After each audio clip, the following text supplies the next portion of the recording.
1, 2, 3.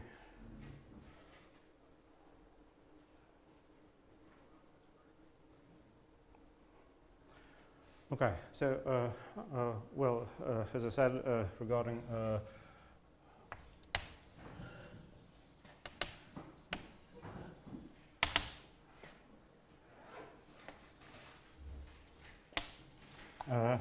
regarding the exam, the the recipe is simple. Send me an email, and I'll send you the problems.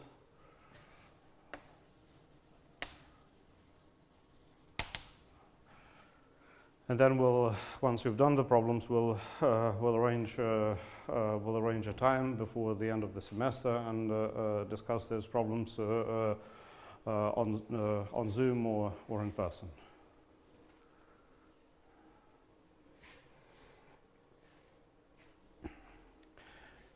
Okay, now значит, пришлите, пожалуйста, e-mail со словами «мне нужна оценка». Прислать мне. Например, можно это так сегодня прислать? Можно.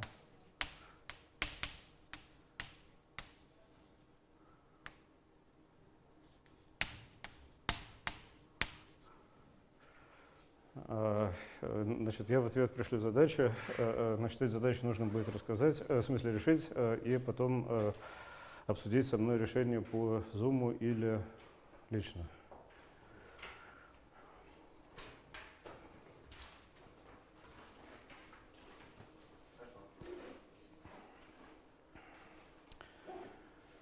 Okay, now today we'll talk a bit about the index of the Dolbeau operator, which is interesting because it's the Euler characteristic of the sheaf of holomorphic sections of some holomorphic vector bundle.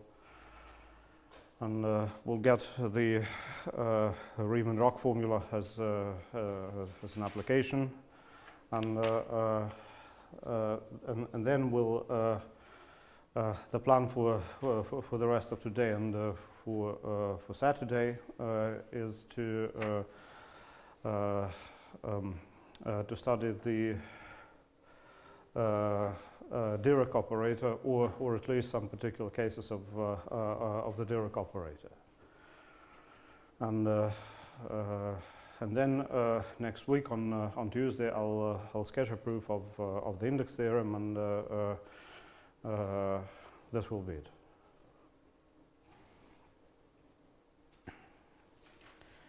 Okay, now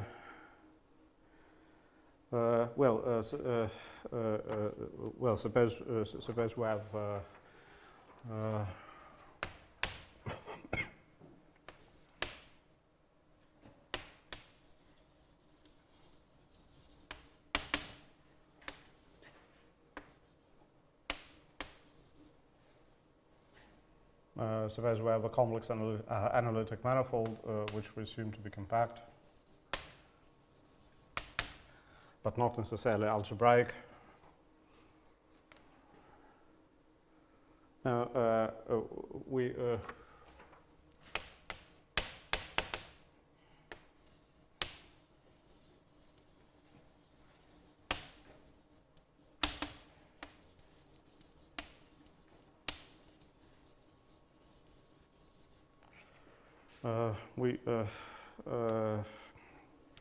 take a holomorphic vector bundle and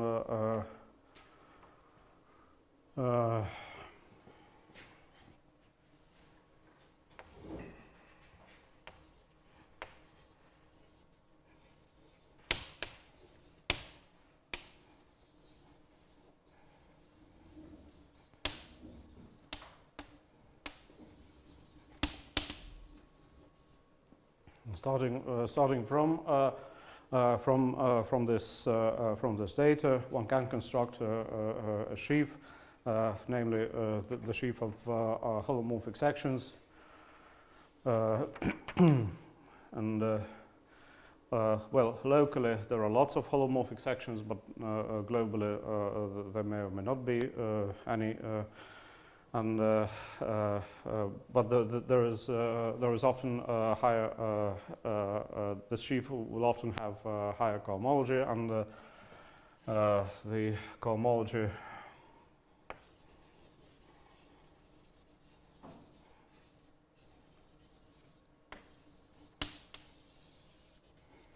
of the sheaf is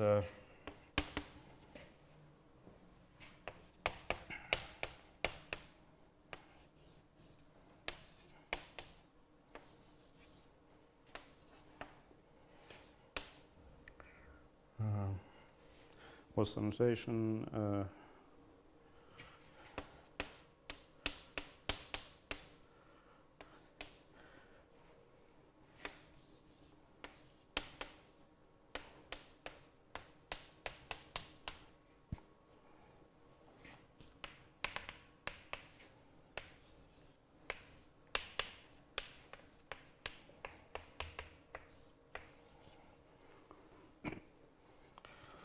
The cohomology of the sheaf, not necessarily just the Euler characteristic, is the cohomology of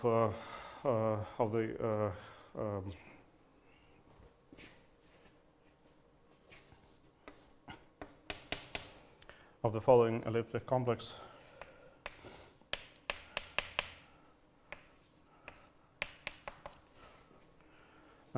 Where all differentials are d bar with e coefficients. Well,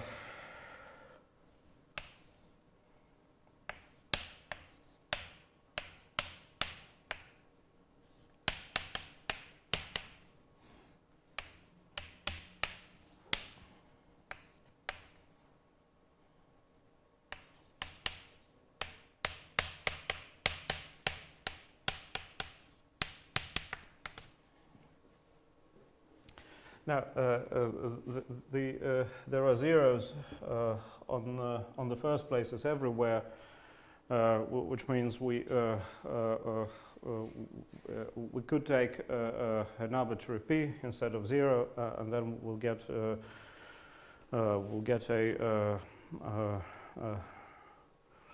complex which calculates the cohomology of E tensor omega p. Well, which is a particular case of this one. So let's focus on the case when the first number here is 0. Okay. Now.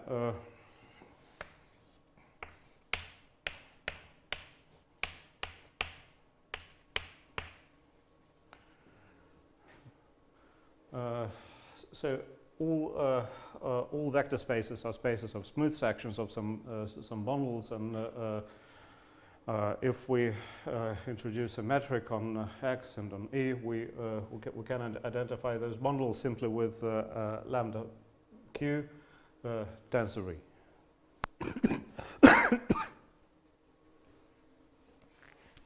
Okay, so far so good.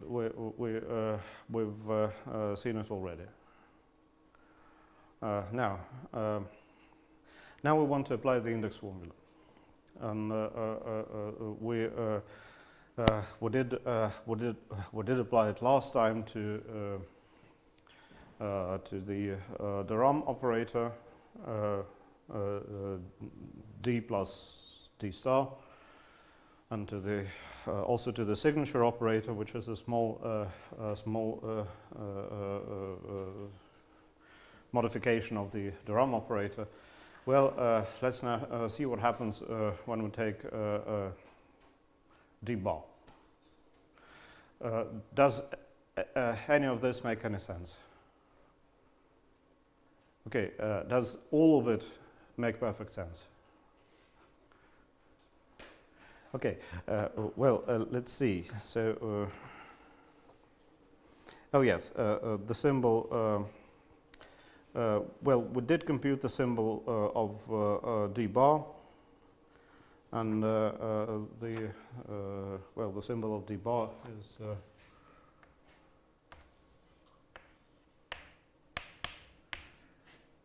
d bar e is very simple.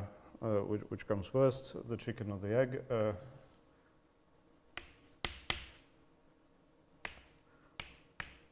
So it's psi node 0, which comes first, and blah blah blah turns out the identity.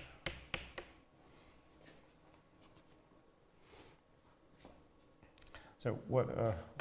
Let's recall what this is. This is a map.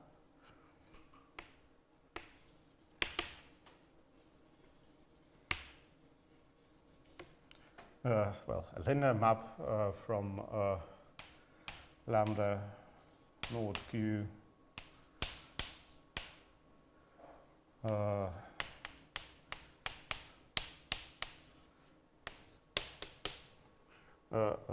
lambda node q tx upper star at x to the same space for q plus 1.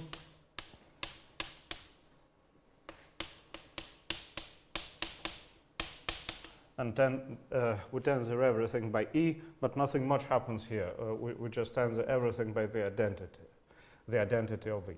Now, the only interesting thing that happens is here, and here what happens is we wedge by psi node 1. Okay, blah, blah, blah, blah.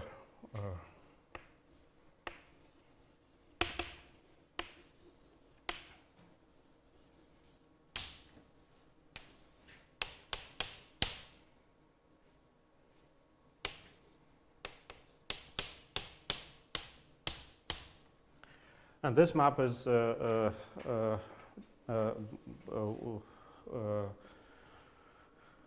does not only depend on x, it also depends on psi,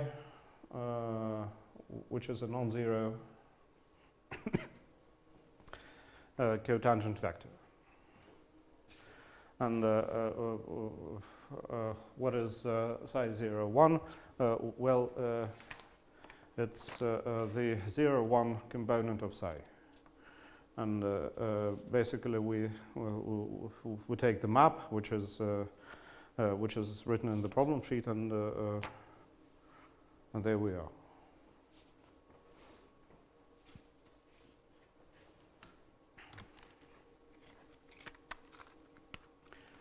Okay, does this make sense?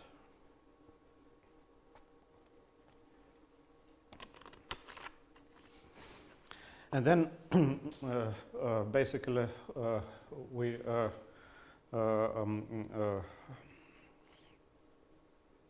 once we have the symbol of sigma, we just formally calculate the symbol of the adjoint operator, which is just the adjoint of the symbol, but we will not need an explicit an explicit formula for the symbol of this operator or the adjoint operator. All we need to know is that the symbol is in a certain sense natural, and we'll come to that in one of the questions. Okay, now we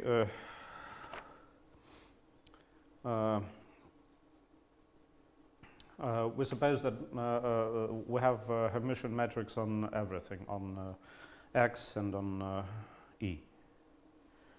So the vector bundles Tx and E are obtained by from the tautological vector bundles on the respective classifying spaces using some maps. And let's choose those maps.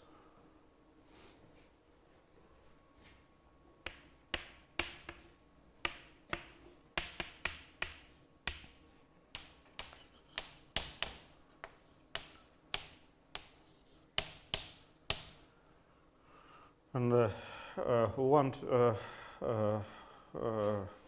want all bundles to come from some to come from a single source, meaning we want them all to be induced from a single space. Well, very simple. We just take the product. Okay. Now there's on this space there is there are all bundles which we need.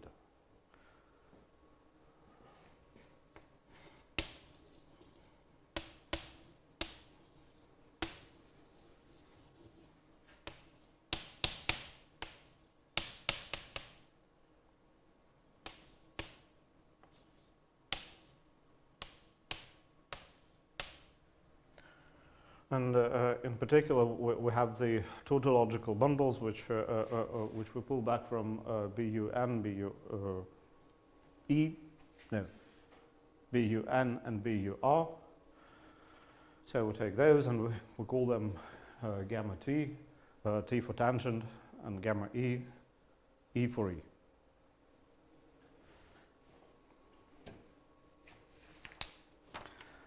Does any of this make sense?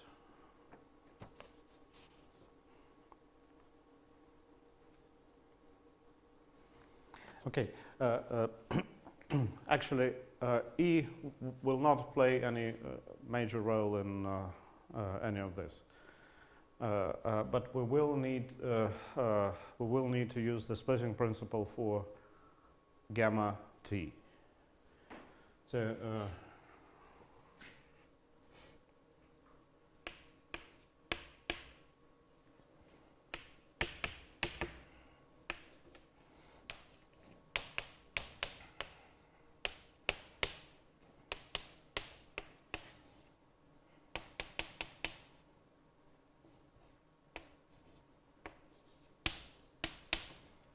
So let's take the flagization, or more precisely, the full flagization of gamma T.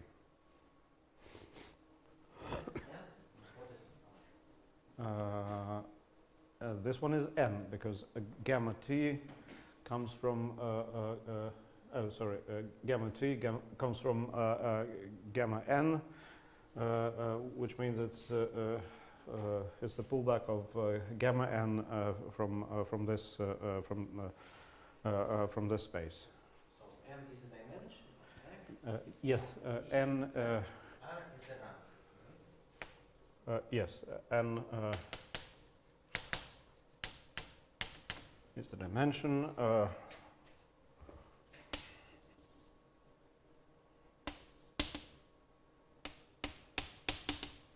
And R is the rank.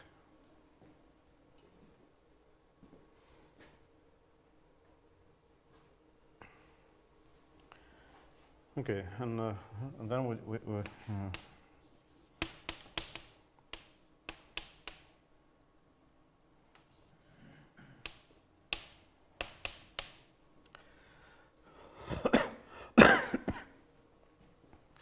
introduce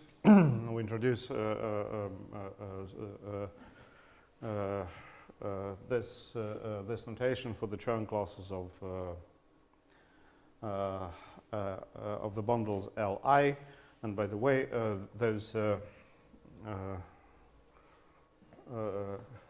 those bundles or their first Chern classes are often called the Chern roots.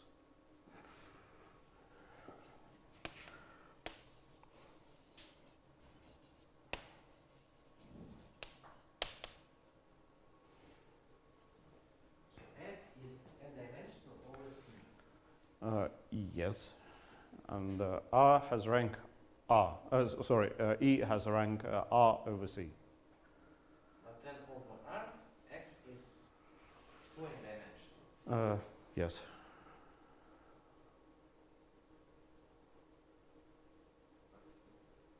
Okay, why we have N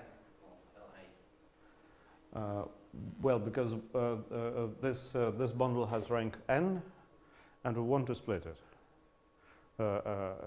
into line bundles. How many line bundles will we have? Well, as many as the rank.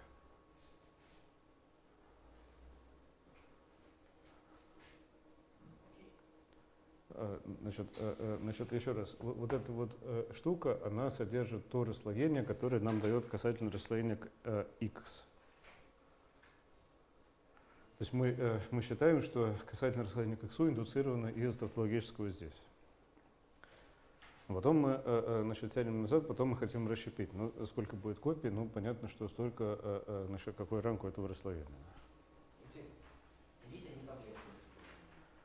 Yes, so Li are line bundles.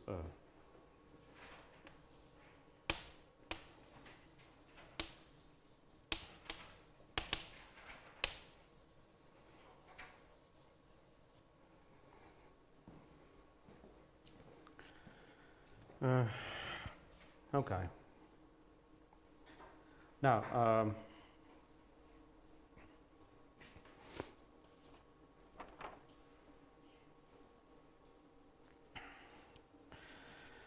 well, the Todd clause is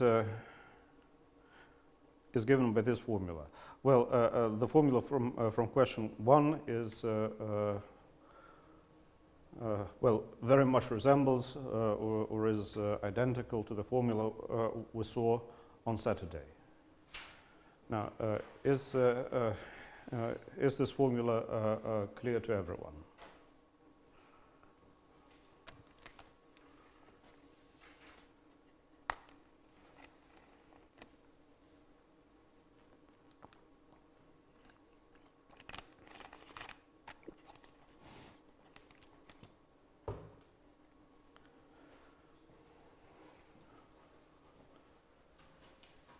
We basically use the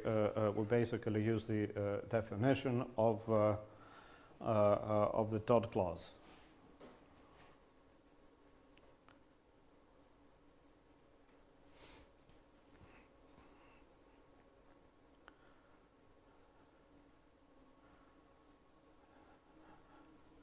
So, are there any questions, comments, criticism regarding the formula given in question 1? Where does the sign -1 to the n come from? So we have the sign. Where did it come from?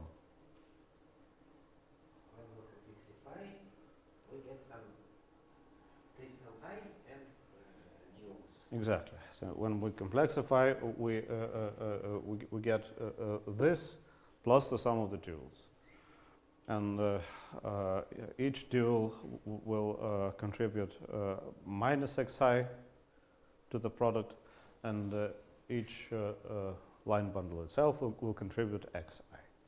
Hence, we get -1 to the nth.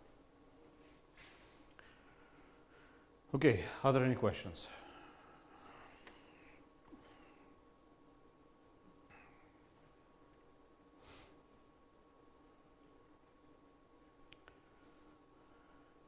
Okay. Now the next question is also straightforward, but we need to understand what all the notation in it means. Again, we want to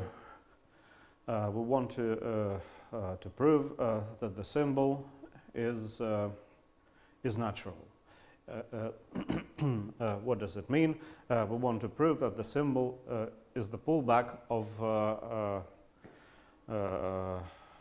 something from which is induced from a universal example. Now, what's the universal example in this case? Well, let's see.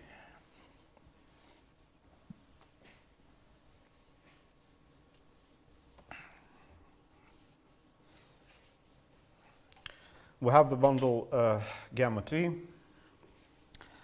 and we have the dual bundle.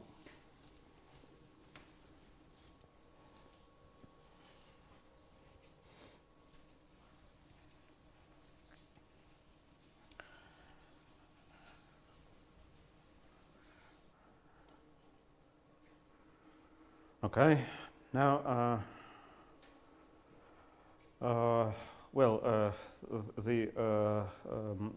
the universal example will be the unit sphere bundle and the unit disk bundle of gamma t star. Well, gamma t star has a metric. Well, because it's the dual of gamma t, and gamma t has a metric.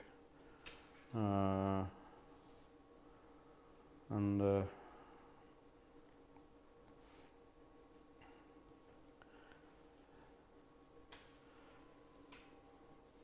then we basically have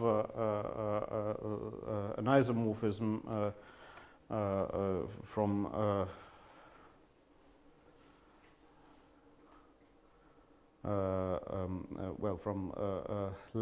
lambda naught even of gamma t star tensor gamma e to lambda naught odd gamma t star tensor gamma e, which has induced an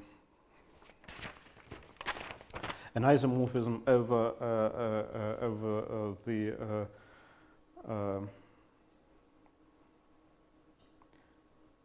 the spherization of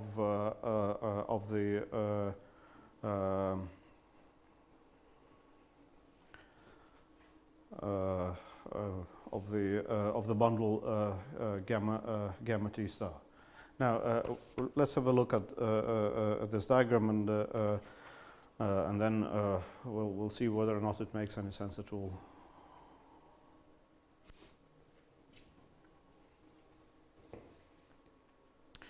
In other words, on the left we have the symbol of the operator d bar e plus d bar star e. This is what we're after. And on the right we have something similar, but for over the spherized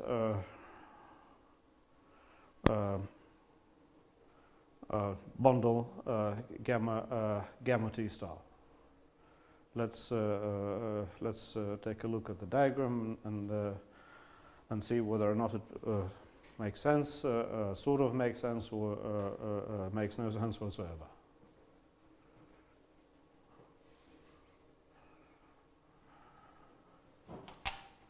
So which one is it?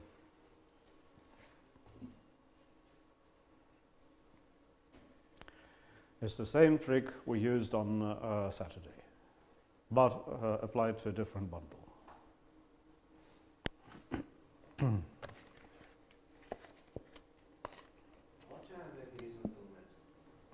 What are the horizontal maps? Well, the horizontal maps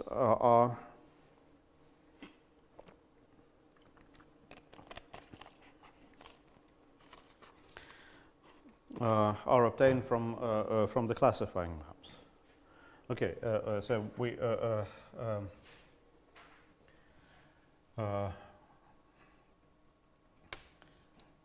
what do we have?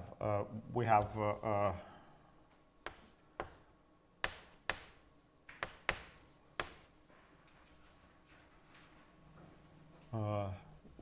let me.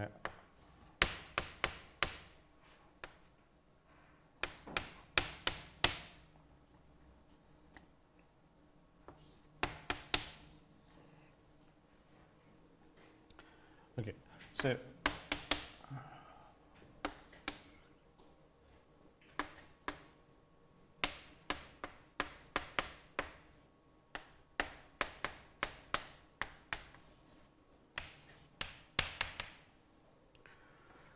We have the classifying maps.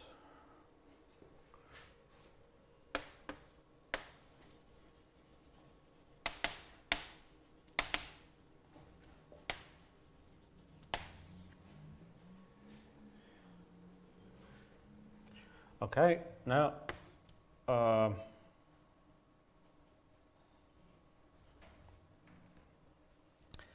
now this bundle lives over X, and this bundle lives over B.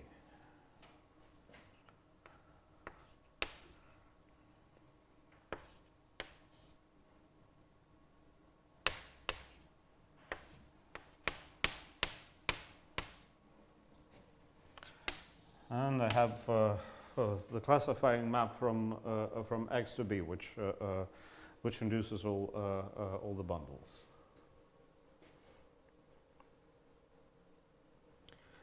Okay, now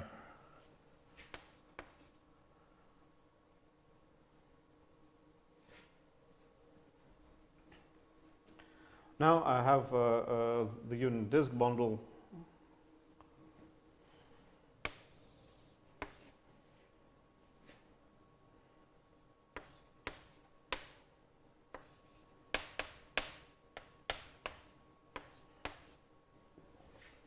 and the unit disk bundle.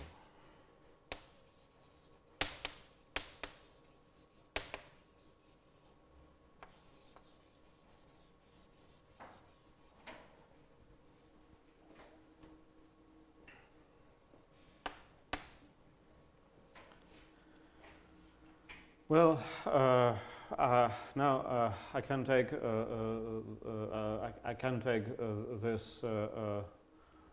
this bundle, pull it back, take this one, pull it back here, and so this is a fiber-wise map of vector bundle which covers this.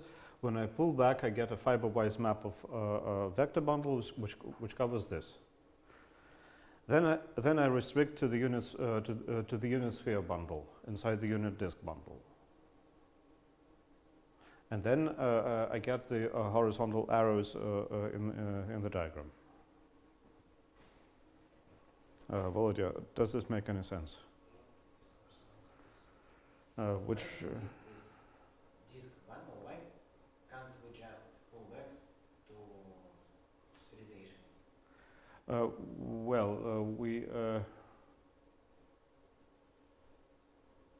We only have isomorphisms over the spherizations, but we are allowed to pull back. So this bundle makes sense on the pullback of this bundle makes sense on the whole disk bundle. Although we only have an isomorphism over the complement of the zero section, which is basically the same for our purposes over this over the unisphere bundle.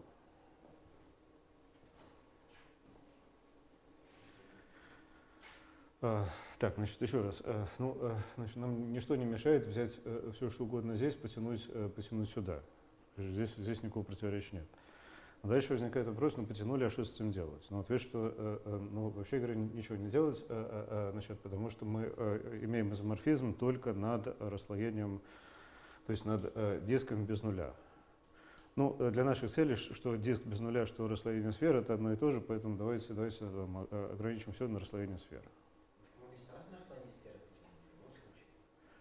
Значит, сам pullback определен на все, но изоморфизм у нас есть только над дополнением к нулю. Или, там, что то же самое для нас, над расслоением сфер. Но это как будто, значит, определение категории с компактным носителем. Значит, мы, или относительной категории, мы требуем, чтобы расслоения были глобальные на всем, но изоморфизм только на подкомплексе. Это в точности то, что было в значит, определении относительной категории.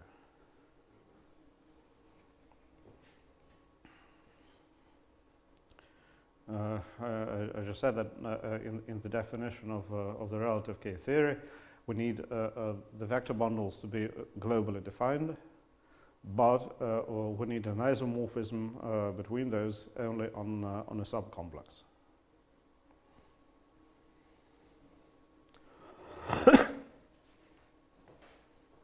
Okay, basically we use to define this map sigma. We use the same formula.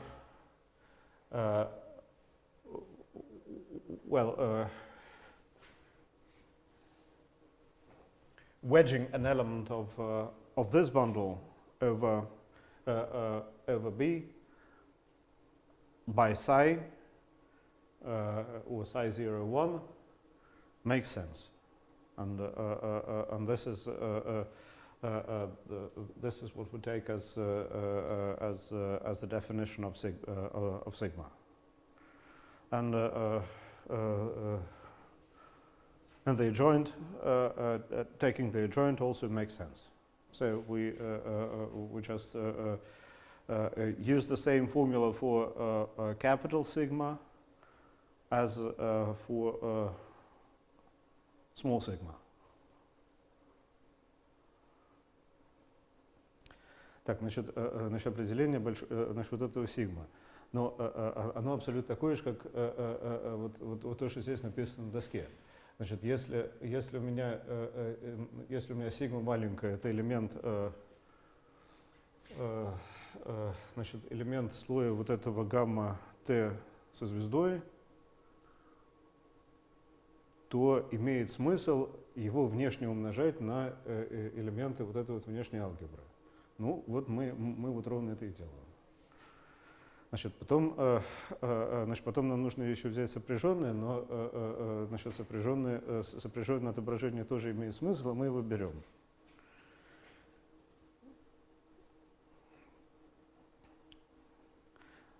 И получается, что вот эта диаграмма, значит, диаграмма коммутирует, но значит, более-менее по построению. Okay, so does this diagram make sense?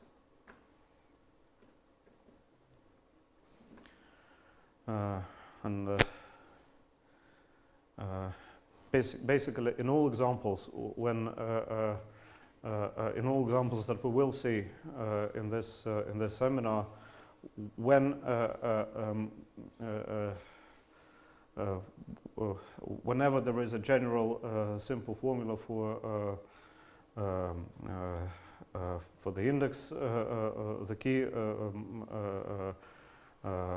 part of the proof is finding a universal example for the symbol. If we don't know what the symbol is, we're out of luck. But in many examples, the symbol is simple, and there is a universal example, and we basically do some calculations, and we get the answer.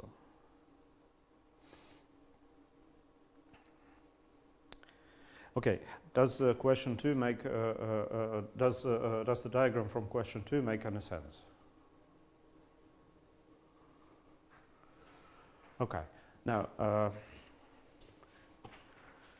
so what will happen is I will add another example to this problem sheet, and then I'll post it. Then I'll post it online. I haven't yet. I haven't done so yet. Anyway, back to the questions. Blah blah blah. The element of the K theory which corresponds to sigma. Well, now here is a slightly tricky point. D, S, and B are all infinite dimensional. and for finite dimensional spaces, we have an interpretation of the K-theory as in terms of vector bundles. For infinite dimensional spaces, there is no such interpretation, but we can still construct elements of the relative K-theory by giving two vector bundles and an isomorphism of their restrictions. But it could be that we don't get everything in this way. And what is everything? How do we define K-theory for non-compact spaces? Well,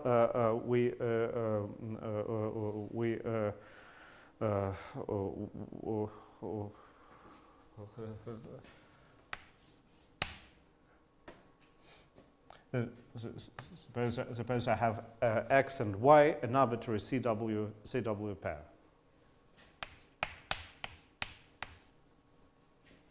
And I want to define the K-theory. So X.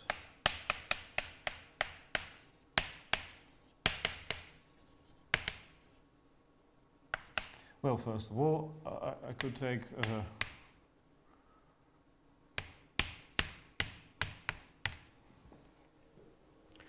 I could collapse Y and then take the reduced K-theory of the quotient. Okay, but still, what is this?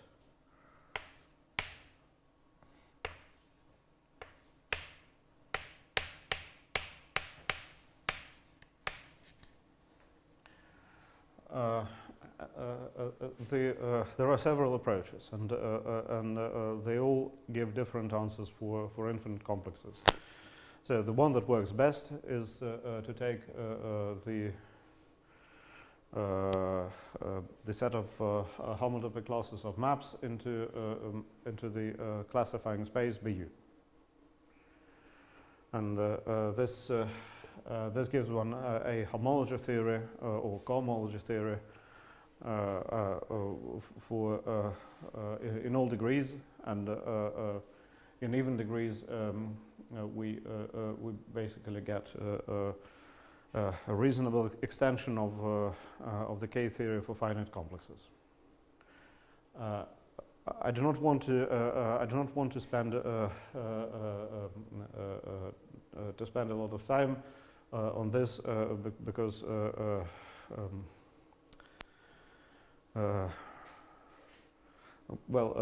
this needs to be covered either properly or not at all, and we don't have time to do this properly. So let's just pretend that we have that K-theory for finite complexes extends to a homology theory defined for all complexes, not necessarily finite, using this formula and some tricks. В общем, к сожалению, у нас сейчас нет времени как следует обсудить вопросы, связанные с теориями гомологии, поэтому я просто предлагаю притвориться, что мы знаем, что вот есть такое, что вот есть такое пространство БУ. Оно на самом деле там является частью некоторого омега-спектра, и делая хом в этот омега-спектр, мы получаем теорию когомологии. Что означает весь этот бред?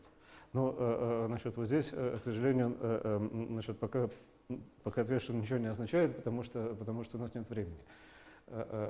Я просто предлагаю сказать, что давайте считать, что мы научились распространять К-теорию на бесконечные комплексы, CW-комплексы разумным способом.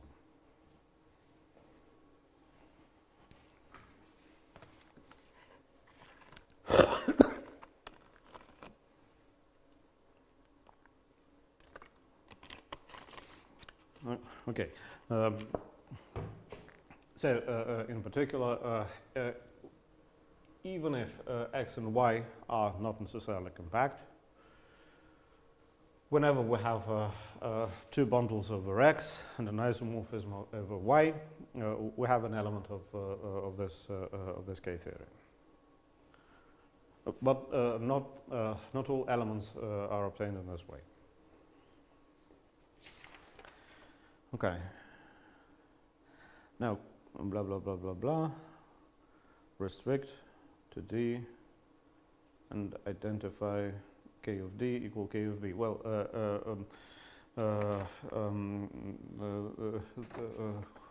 as we can sort of guess, starting from this definition, K theory, the way if we define it via spectrum, is a homotype invariant. So D is homotype equivalent to B, and they have isomorphic K theory.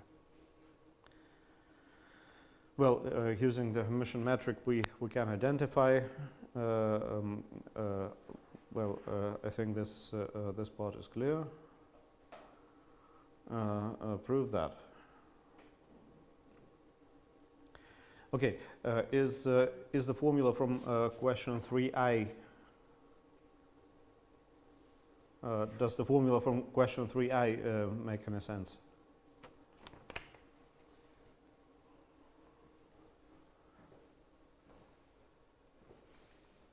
We basically use the trick we already used on Saturday.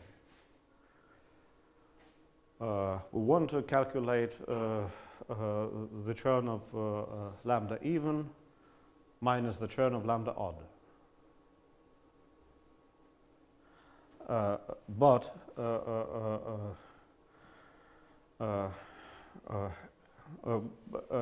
the churn character is a ring homomorphism. So the churn character of something minus the churn character of something else is the same as the churn character of something minus something else. And then inside the K theory, we are able to decompose this lambda even minus lambda odd. More precisely, we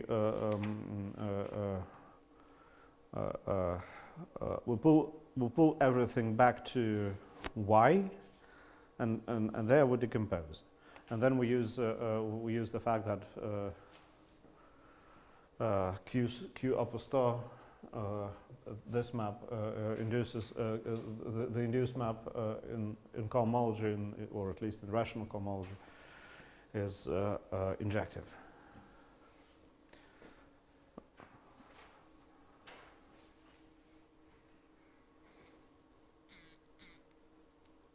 Okay, does the formula from question 3i make any sense?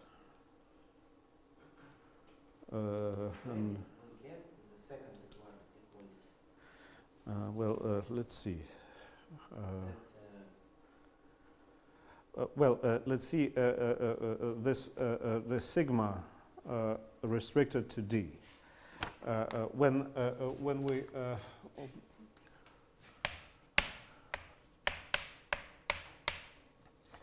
so suppose we have an element of this group which is given as two vector bundles over X plus an isomorphism over Y. Now, what is the image of this element inside K of X? Well, it's just the difference of the first bundle minus the second bundle.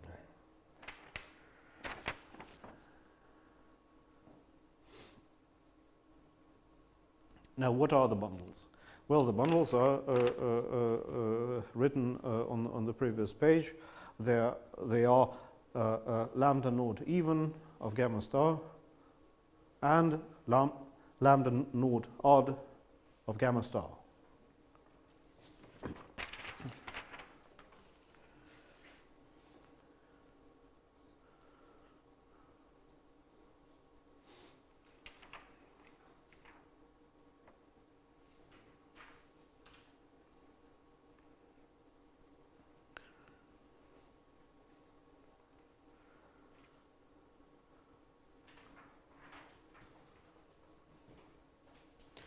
Okay, Then we identify the bundles, and we get lambda even of gamma t and lambda odd of gamma t, which is not surprising, and then we have this formula at the end. Does everyone understand where the formula comes from?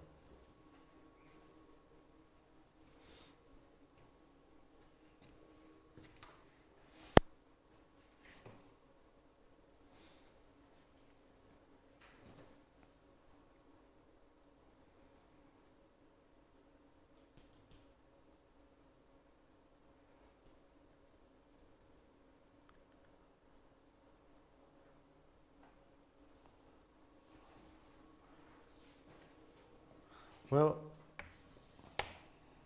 let me just recall that if I have E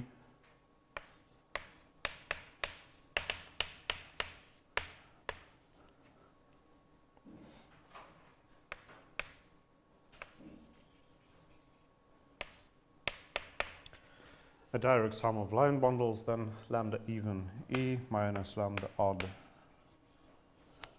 E is the same as the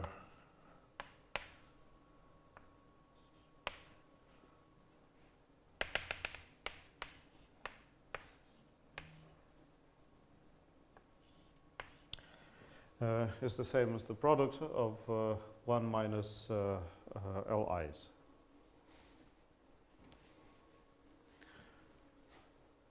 In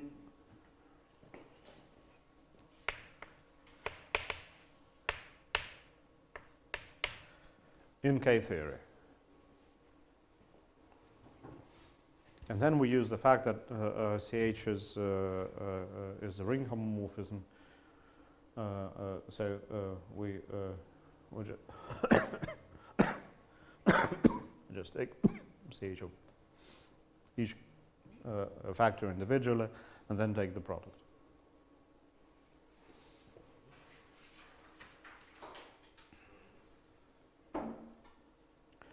Okay, does this make any sense?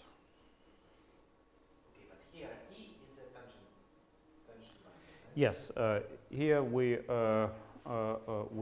take E to be the pullback of this gamma t to Y, which is basically this bundle. And then we say that if some formula was true over Y, is true over Y, it was true, well, it still is true, over B. Why? Because Q upper star is injective.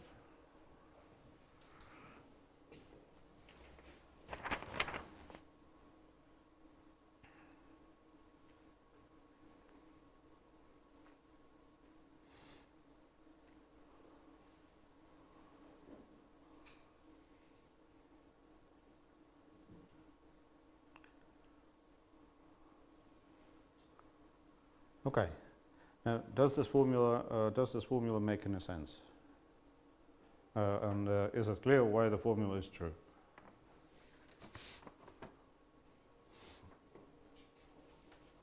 Okay. And now, well, there's a slightly tricky part. We need to calculate the Euler class of gamma t star. But to do this, we need to orient gamma t star. And how do we orient it? And there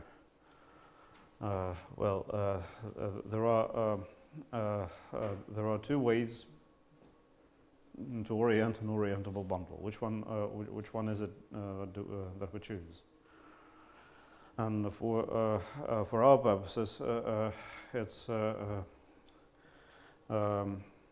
it's necessary to take the same orientation on gamma t as on gamma, and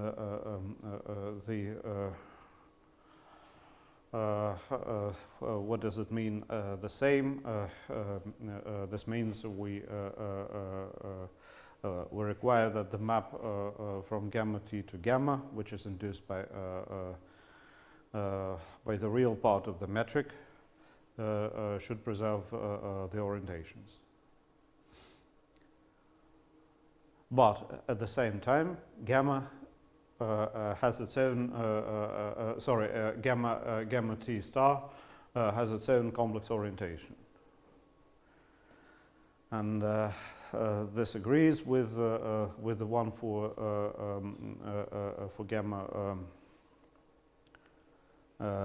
gamma t when n is even, and it disagrees when n is odd.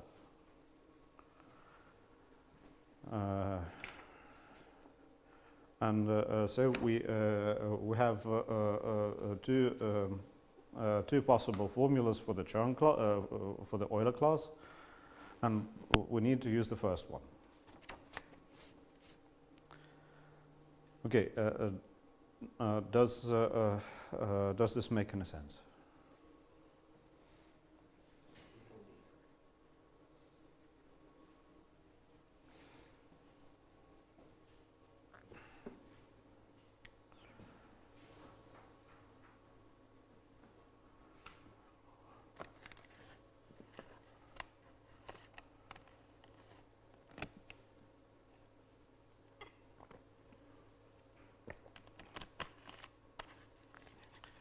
Okay.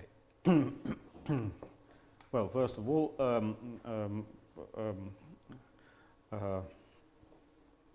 the Euler class of gamma t without the star is the product of xi's. Does everyone agree with this?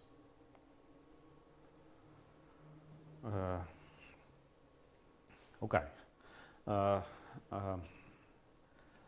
Now, gamma t star is the dual bundle. So the Euler class of the dual bundle with its complex orientation is -1 to the nth. The Euler class of the bundle itself, where n is the rank. Does this part make sense?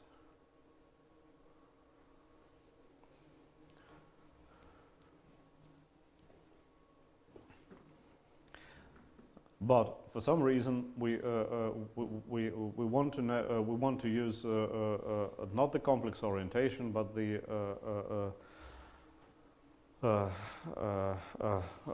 on gamma t star, but the orientation induced by the orientation which agrees with the one on gamma t.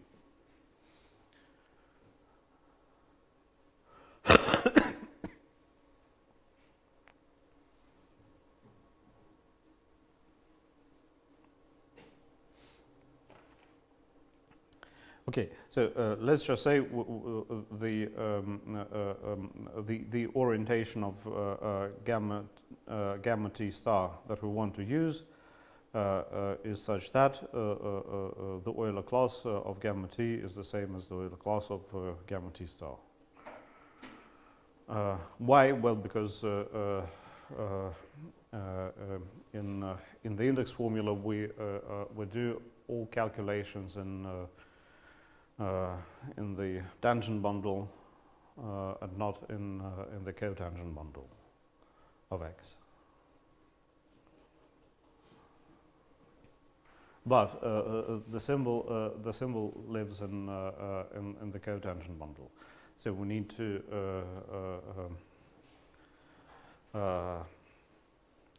to move it to the tangent bundle, and how to do this? We use a metric.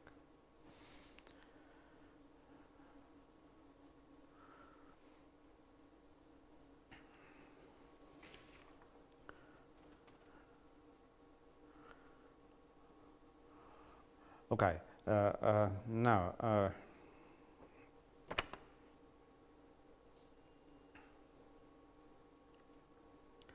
well, let's talk about question 3c.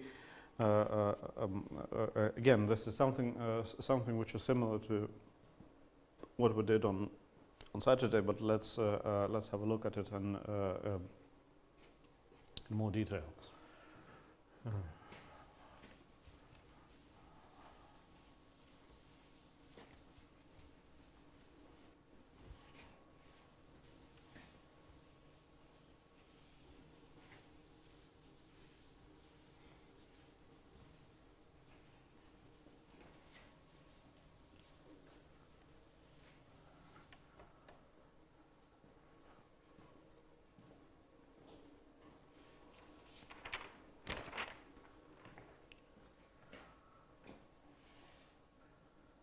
So I have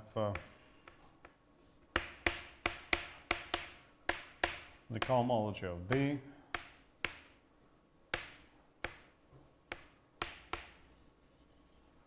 and I have the tomosomorphism.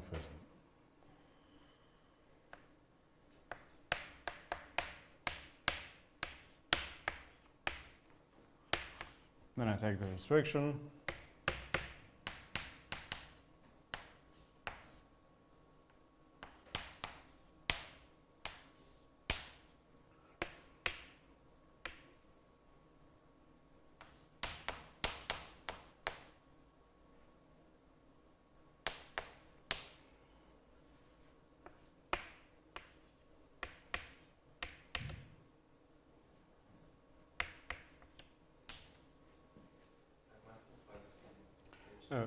Yes, plus n.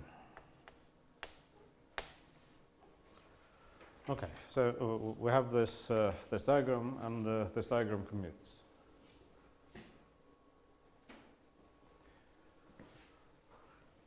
Here I have CH of sigma, and I want to compute its image here.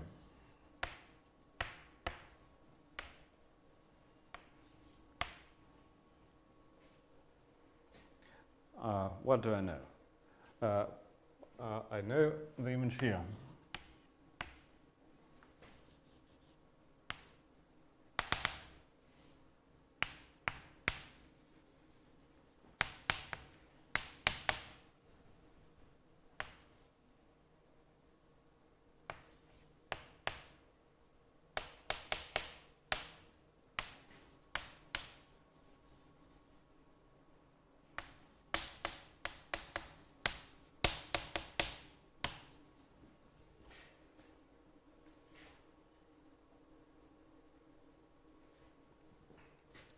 Well, which is basically an element of this group because they're isomorphic.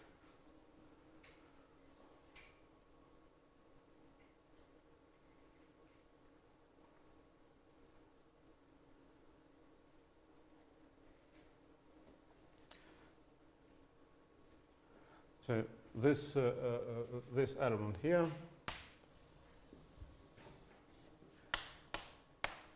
is the question mark times the Euler class.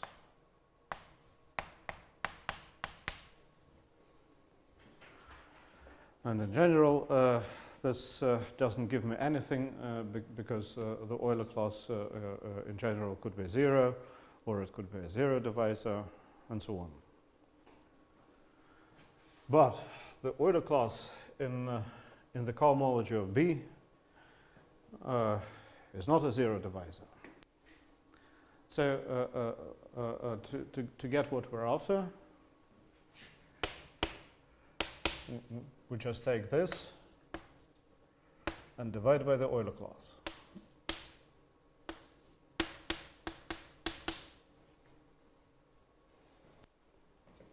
And this is basically the formula from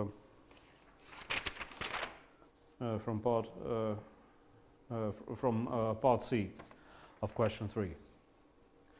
And by the way, by looking at the formula, one realizes that the division makes sense. For example,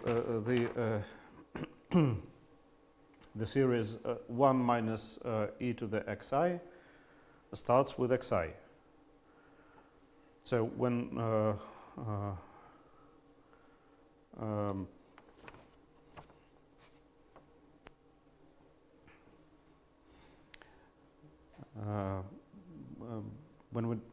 when we divide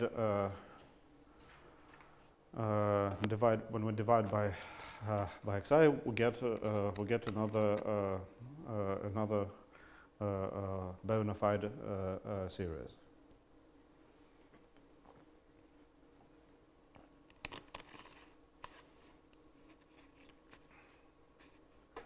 Well, actually,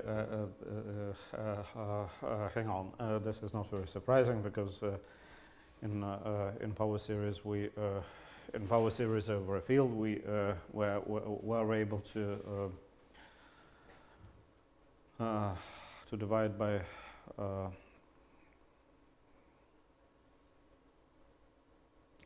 yes. If we want the quotient to be a power series, we're able to divide by anything that starts with an invertible element. And here we want to divide by xi. Well, it still makes sense because the power series we divided by also starts with xi.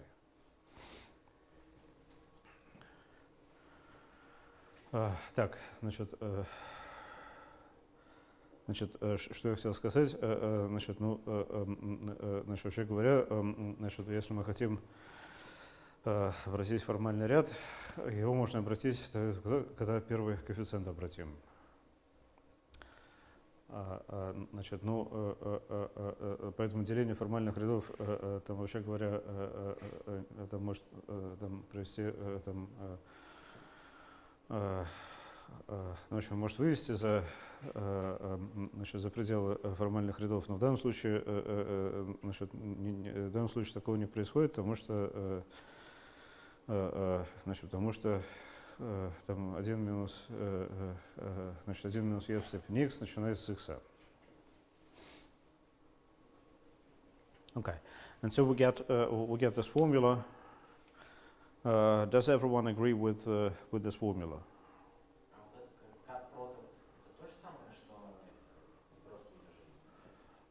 Ну да. Да, это то же самое, что просто умножение. Ну, иногда я пишу такое вот красивое как произведение, иногда я просто вообще ничего не пишу, но смысл один и тот же насчет умножения в гомологиях. Оно же не всегда коммутативное, да? Оно, конечно, не всегда коммутативное, но в данном случае у нас класс Эйлера четно мерен, поэтому он совсем коммутирует. И значит, все классы, которые у нас сейчас возникают по ходу дела, они являются там, какими-то значит, они являются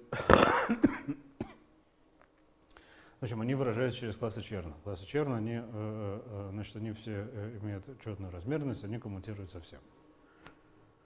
So, the Chern character, the Todd class, the Euler class, and so on, all have even degrees, so they commute with everything, and we needn't worry about minuses appearing in these formulas. Okay, now we have this this formula, and this formula is for the second ingredient in the index formula. And then we have, so in question 1, we have the formula for the first ingredient. No, for the second ingredient. In question 3, we have a formula for the other ingredient. Now, basically in question 4, we take the product of question 3c and question 1. And what do we get? we get, well, the integral over x, no surprises there, ch of e times the total class, no, times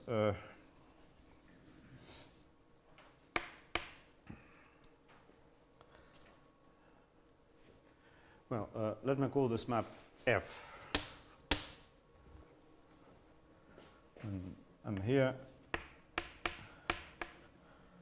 I'll write F upper star. Okay, now I multiply everything. What do I get? I get, well, some of the terms will cancel each other.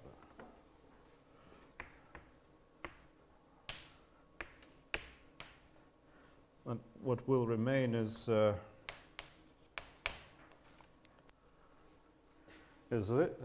this. Does everyone agree? And this is precisely the total class of Tx. Why? Well, because this is how we define the total class.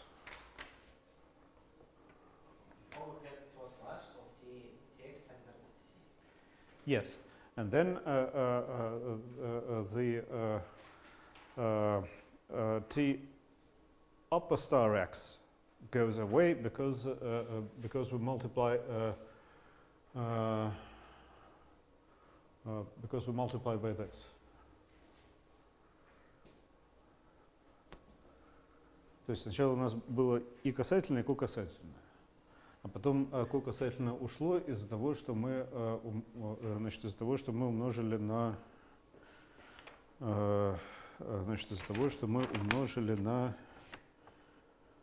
на вот то, что получилось в 3c. То есть в формуле там произошло какое-то количество сокращений, это нужно понимать. Это не буквально просто там вот, один в один соответствует тому, что в формуле индекса.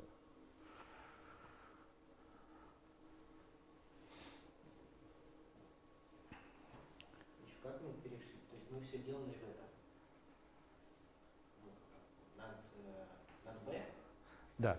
А потом мы сказали, что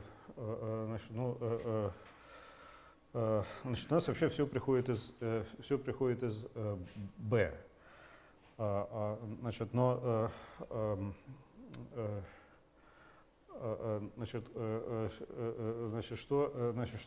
Что именно? Например, у нас so, for example, over B we had the bundle gamma t. Okay, gamma t. Well, the pullback of gamma t, but by construction, is the tangent bundle. Xi's are the churn roots of gamma t. So they pull back to the churn roots of dx, and so on.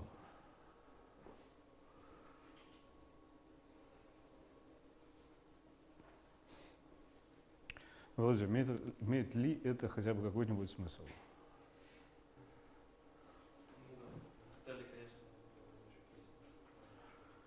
Значит, еще раз. У нас есть вот это вот b, с которого тянутся все расслоения. Значит, мы все манипуляции делаем в b, потому что там лучше устроена когомология. Там, в частности, класс Черна, в смысле класс Эйлера обратим. Ну, то есть не обратим, но, по крайней мере, он не делитель нуля. В самом иксе класс Эйлера, он, естественно, делитель нуля. Он живет, класс Эйлера касательного расстояния, он живет в самой старшей градировке. Его там почти на что не умножь, там получишь 0. Значит, это плохо. А вот здесь, наоборот, вот какой-то такой класс, он там, конечно, необратим, но и не делитель нуля. Ну хорошо, значит, дальше мы проделали какие-то манипуляции над b, проделали, потом тянем все назад, получаем какой-то элемент здесь.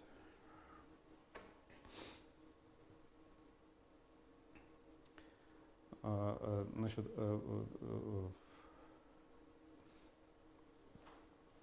значит, теперь, значит, Володя, какой момент нужно прояснить?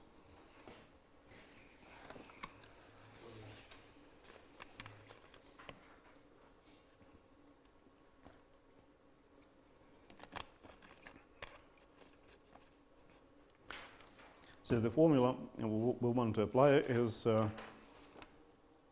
it's the one at the beginning. The third class blah blah blah down to the -1.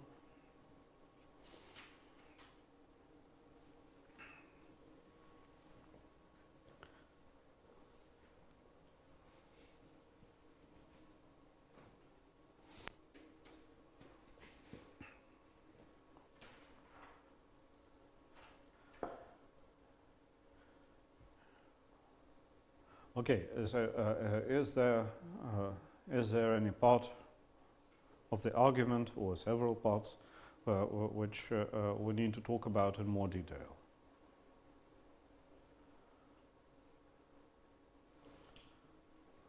Okay, I suggest let's think about it, and in the meantime, let's have a 20 minutes break. So in 20 minutes, we'll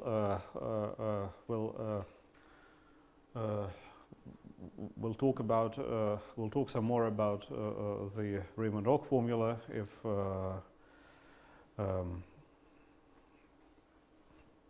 if this is needed, and then we'll start talking about the Dirac operator. And in fact, basically everything we've seen so far were examples of Dirac operators, but we don't know it yet. Okay. Так, значит, давайте сделаем перерыв. Во время перерыва подумаем, значит, все ли в этом аргументе понятно. Если непонятно, то значит, что непонятно, тогда мы это обсудим.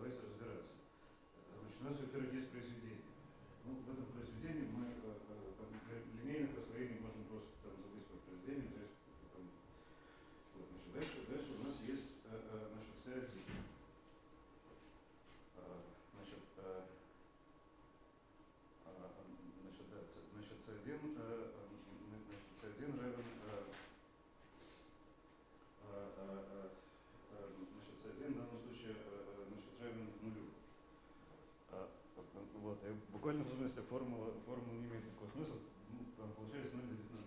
Вот, а что же делать? Вот, ну, значит, давайте мы все-таки чуть более правильно поступим, а именно перемножим, то есть как мы учили в анализе, если там 0 делить на 0, значит нужно там успеть формулу Тейлора, правильно?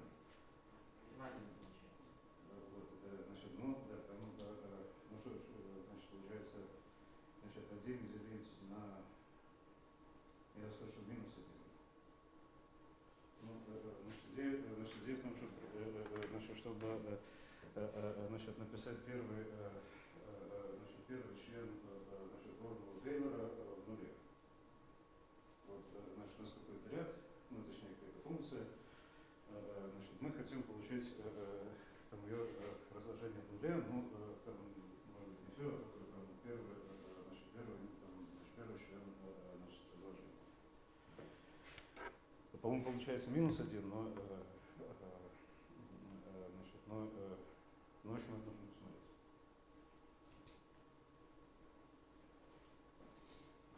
Не знаю, не может ли у нас оказаться так, что если вот раз в этой формуле класс черного, но характер черный умножается на класс кода, может оказаться, что класс, что многообразие, то есть вот этот класс кода, он что ли что характеристика всегда будет ноль. Может быть? Какой бы мы ни взяли, характеристика Euler всегда будет ноль. Ну, давайте смотреть. Так, такой может быть. У нас здесь возникает вот этот вот характер черно Е, здесь мы имеем в виду следующее. Мы берем какой-то, вообще говоря, вот это бесконечный ряд. Значит, это тоже бесконечный ряд. Мы перемножаем, берем только ту компоненту, которая лежит в старшей размере, составляет раз. Вот, может так казаться, что давайте смотреть.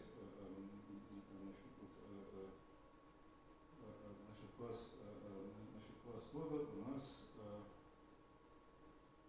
нас все-таки начинается с единицы. Сейчас давайте секундочку подумаем.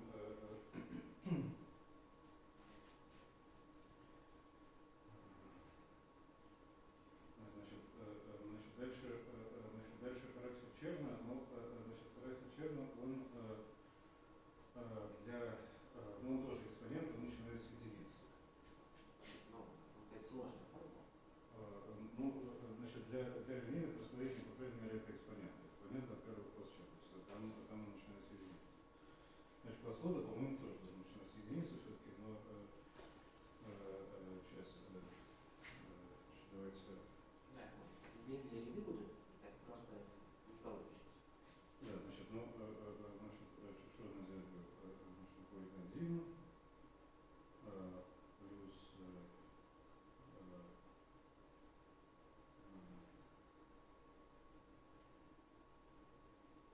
в общем, да, там вроде действительно короткий цвет единиц.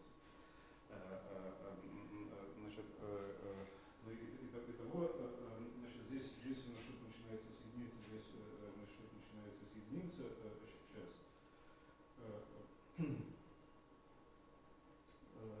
Но при этом можно себе представить, что все вот эти вот классы.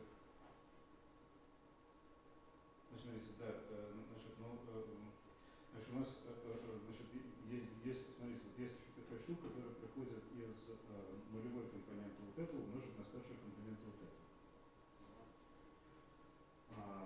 Поэтому даже если все нули, даже если здесь у нас все нули, то нулевая компонента будет равна старшей компоненте вот этого.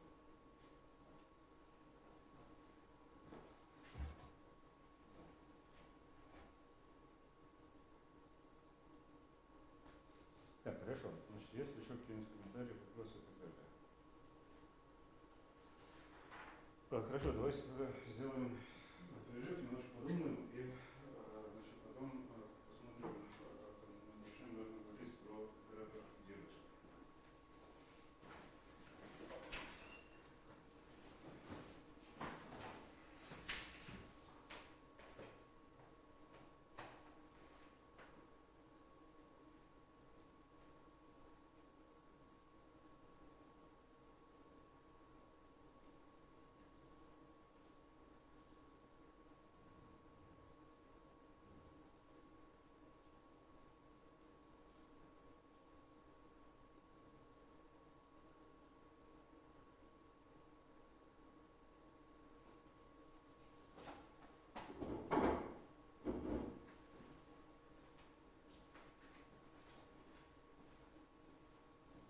Трансляцию не надо на паузу поставить?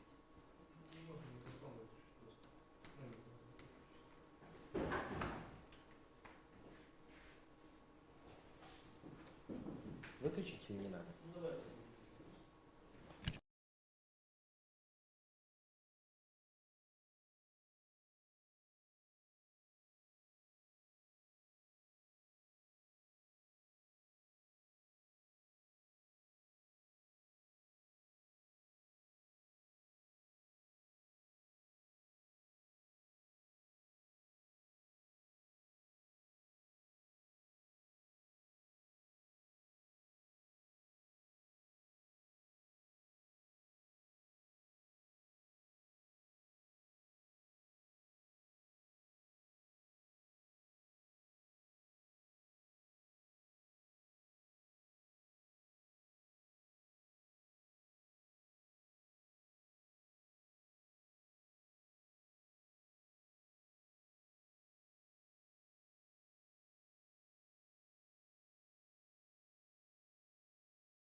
Well, let's see if we.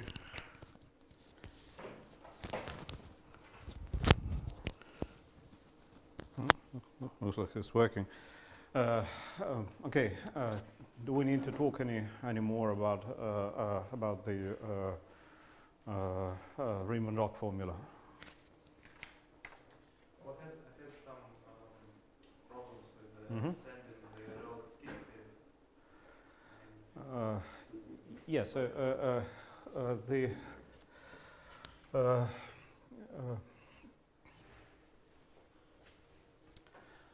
The relative K theory behaves in a certain sense very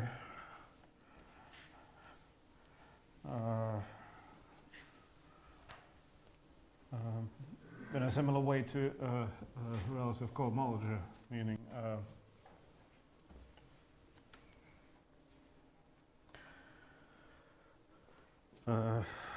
we have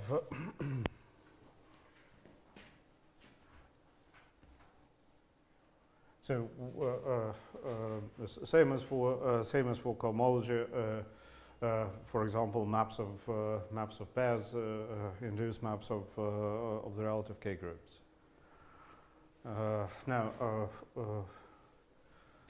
suppose we have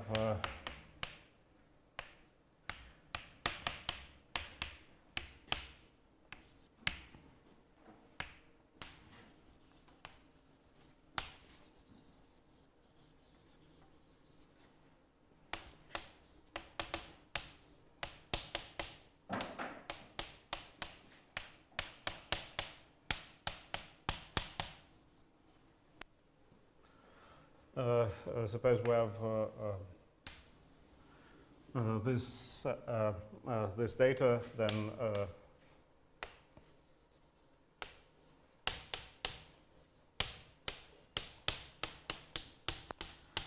this gives me an element of the relative K group, which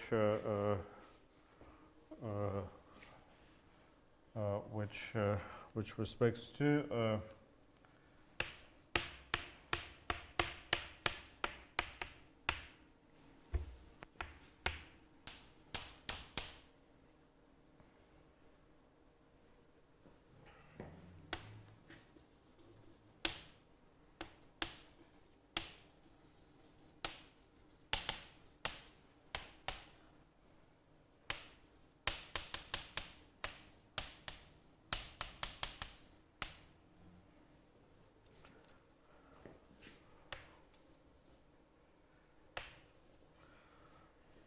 which restricts to the difference of the bundles under the restriction map.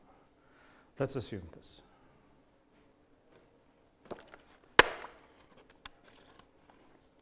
So in particular, when we pass to K of X as opposed to the relative K, we forget about the isomorphism, but we keep the bundles.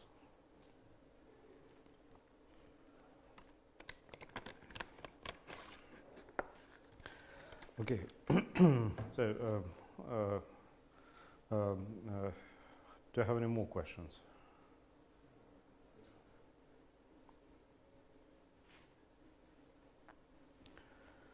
How this formula applies usual Riemann-Roch theory for curves?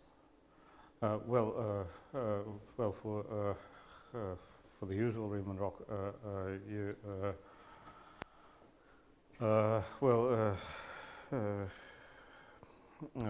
for the usual Riemann-Roch, one would need to express the Euler characteristic.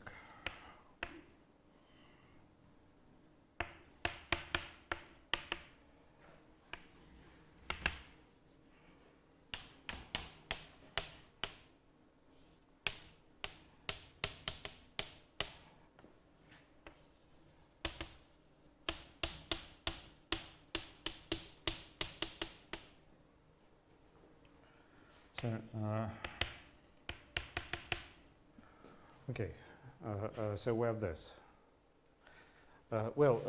This is basically an ingredient in the Riemann-Roch formula for curves. What about this one? Well, we use the CR duality. this is the same as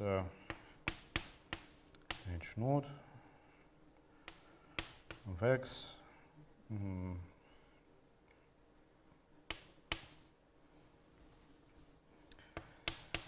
E dual, and then we would need to take the top non-zero exterior power of the cotangent bundle, which is basically the first one, because the dimension is 1.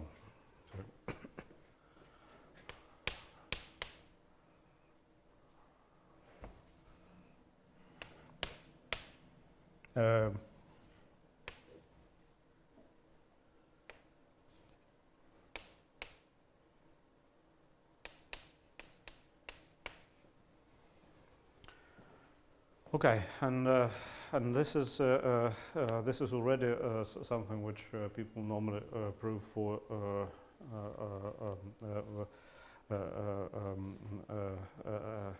curves and call the Riemann-Roch formula.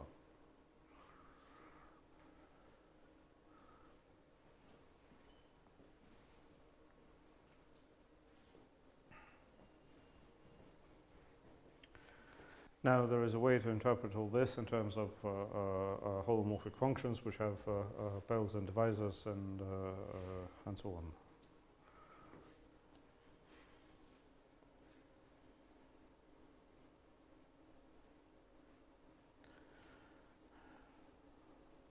Okay. Is there anything else? Okay. Now let's talk a little bit about the Dirac operators.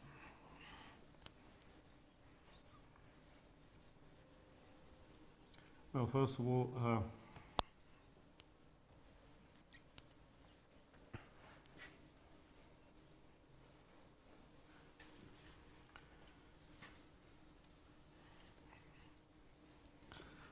all, we need to talk about Clifford algebras.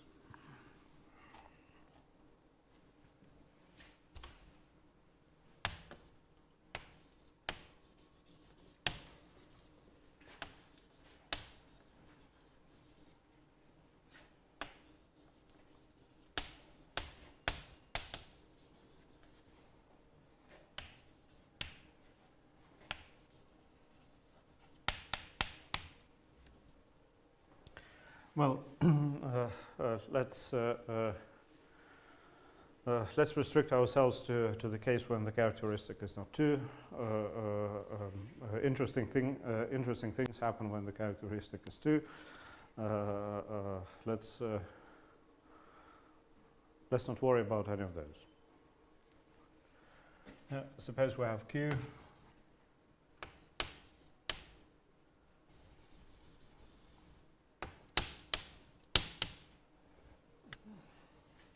School field K.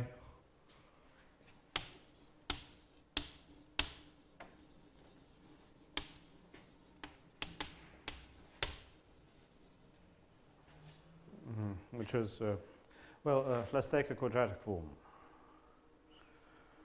Well, since we assume that the characteristic is not 2,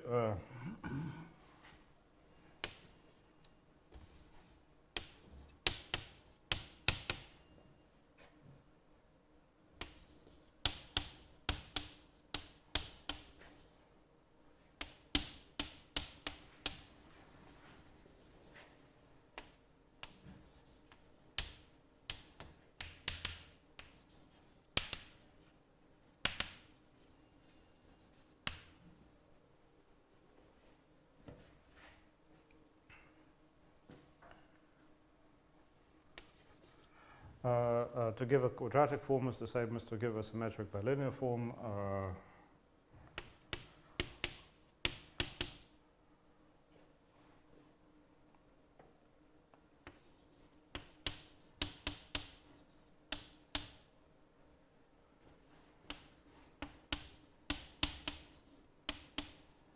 And the formula is this with some coefficients. Well, let's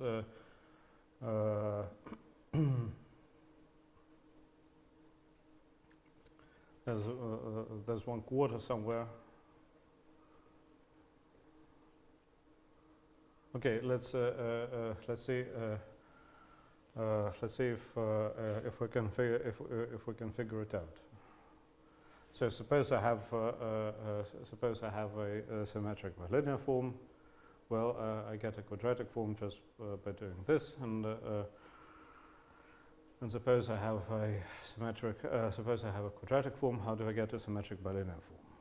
I think we need to multiply the right hand side by 1/2.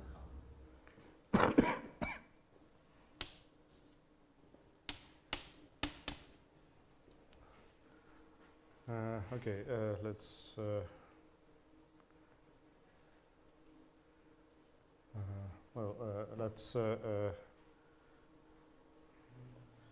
let's check that this is indeed the case. So we have b of x plus y,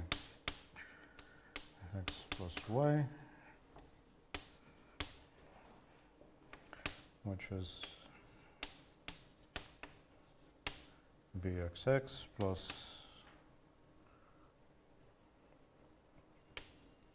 2bxy, because the form is symmetric. I get 2 plus byy. Okay, so we need to divide by 2, which is allowed because of the characteristic. Okay, now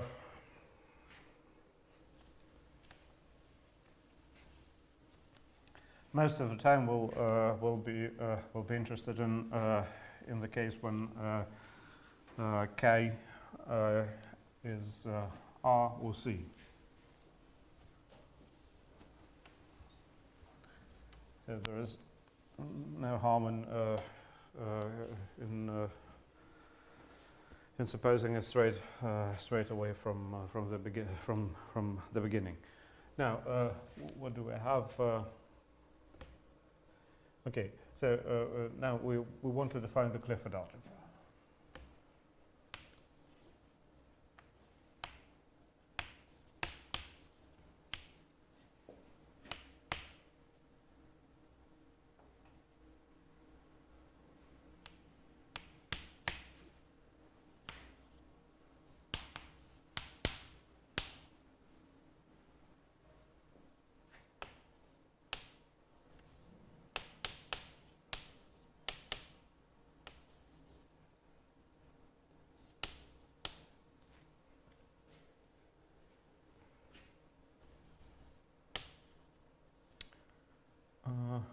Okay, for some reason I want to put a plus here instead of a minus.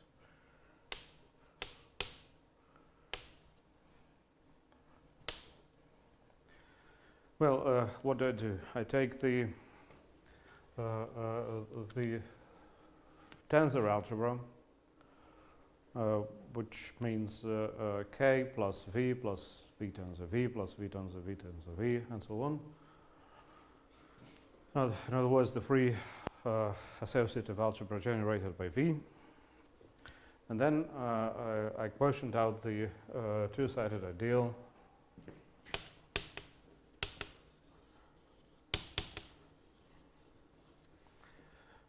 generated by elements of this type. X tensor x plus q of x.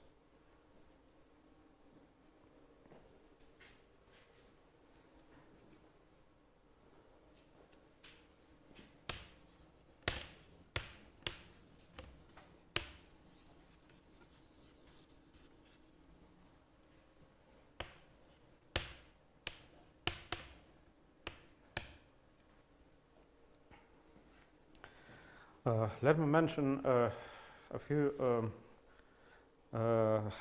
things about this algebra, and those things are not difficult to prove, and I think I have a problem sheet on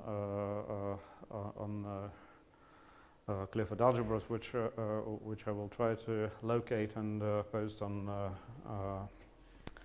our web page. Basically, we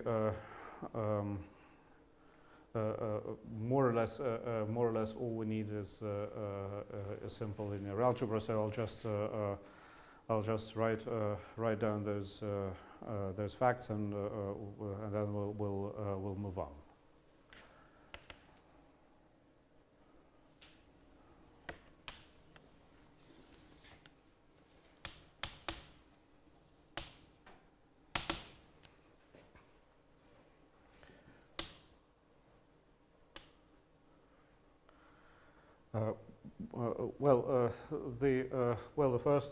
The first thing to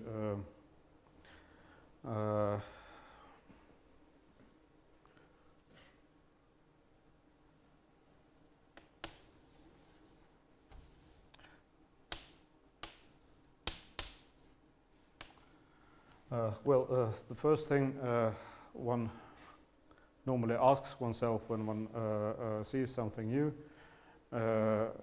How big is it? Is it big? Is it small?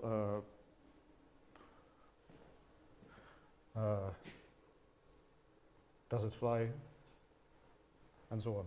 So this thing is quite big, but not too big. And more precisely,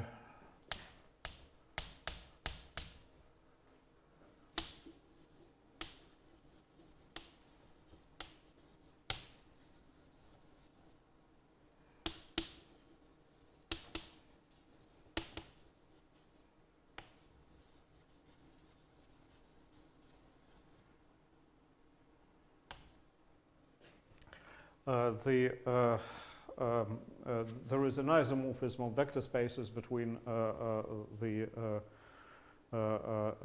CL and the algebra CL and the exterior algebra, but this isomorphism is not an isomorphism of algebras unless Q, the quadratic form, is 0.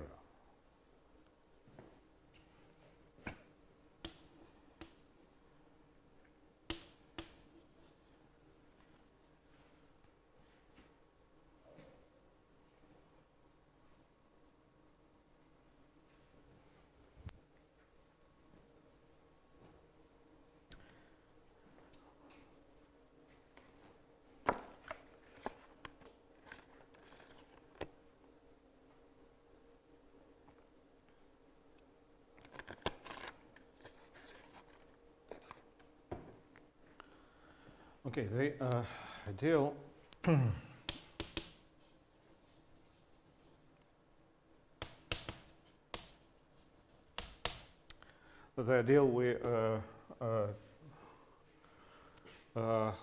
we use here is not graded.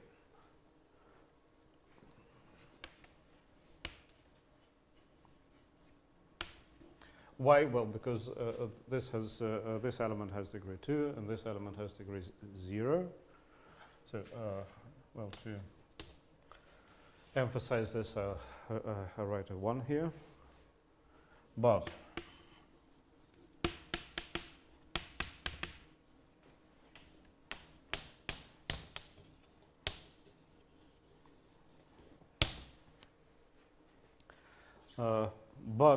the ideal is Z by 2 graded.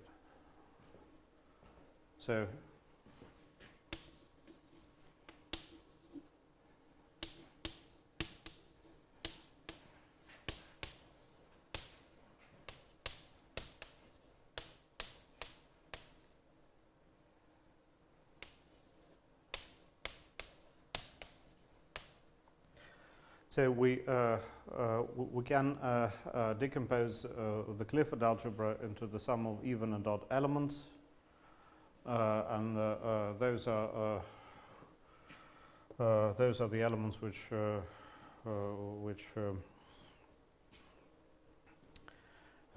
come from even powers of V and respectively odd powers of V inside the tensor algebra. and we have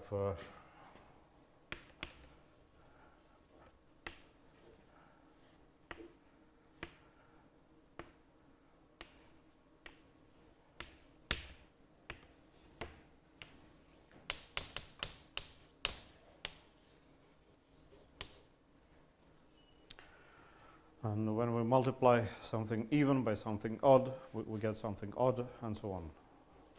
Odd times odd is even times even is even.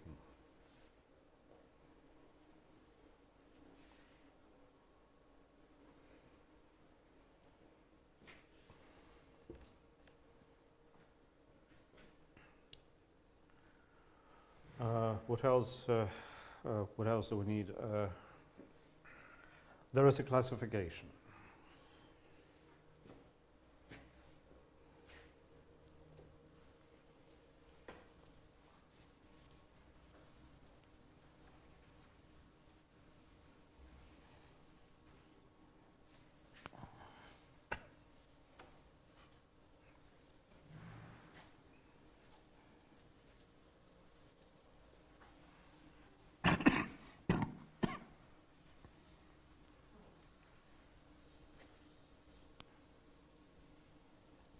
Well, first of all,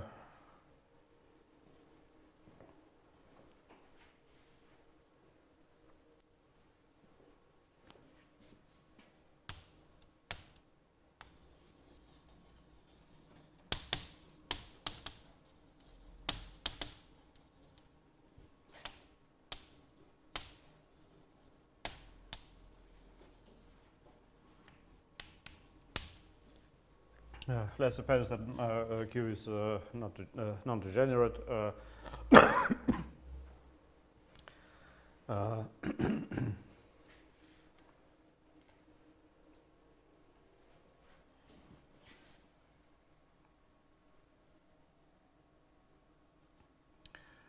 And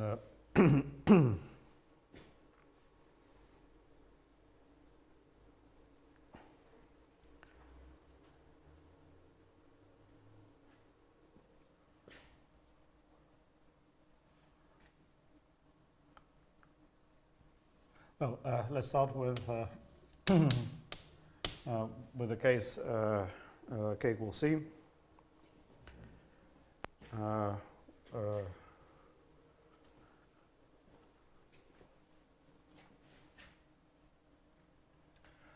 There's just one non-degenerate quadratic form over C for each dimension.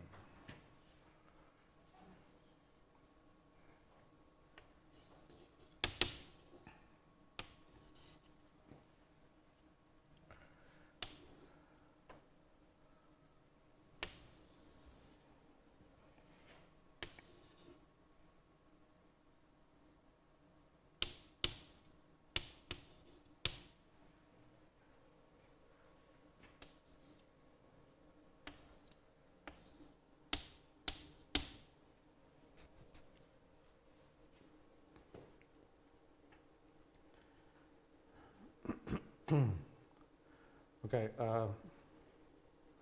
Well, let's try to let's try to figure out. Let's try to figure out what the answer is for n equal 1.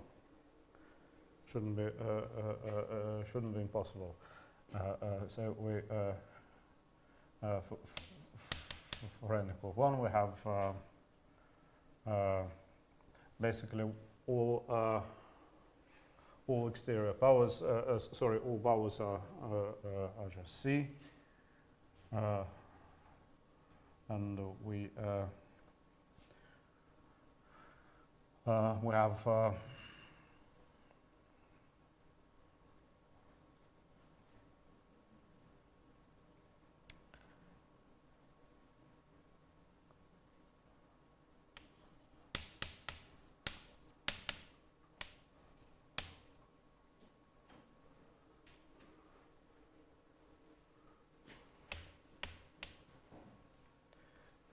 have one and we have x.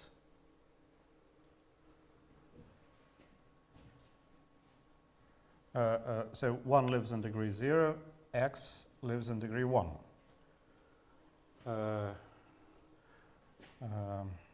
Okay, let me call this element e. So we have 1, we have e, and e squared is 1. Or I could take minus 1, it doesn't matter over c. Okay, so this is an algebra which is commutative, by the way. Now, what is this algebra? It's two-dimensional over C, and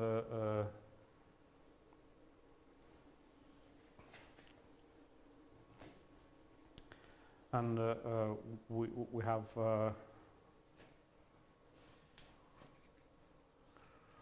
well, we have 1 e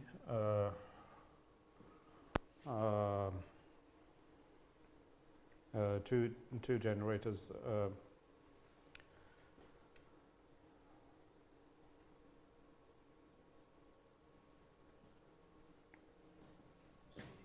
C of e modular e squared minus 1.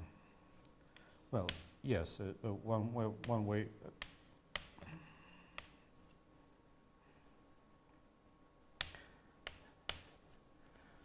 One way to describe this algebra would be to say this, but the polynomial is reducible. So this is the same as, my claim is that this is the same as C times C direct sum C. Okay, so well, basically, if I have a product of two co-prime polynomials here, then the quotient would be the product of the quotients. And what are the factors of this polynomial? Well, these are e plus 1 and e minus 1. Well, for each of those, I get C.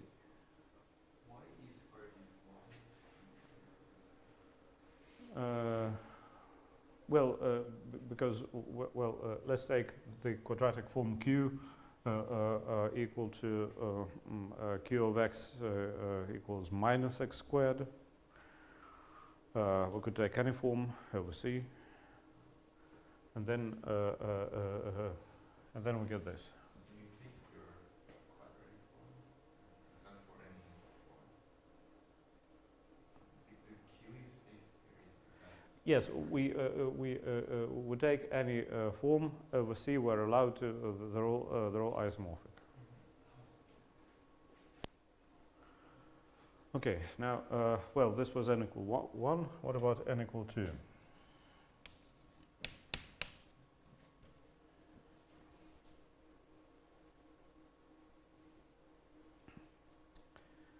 Well, for n equal 2.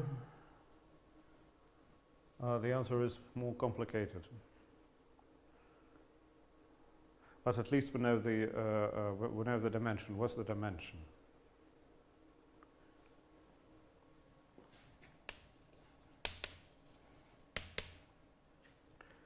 Well, we know from this isomorphism. We know the dimension of the exterior algebra. It's 2 to the power of the dimension of V. So the dimension is 4.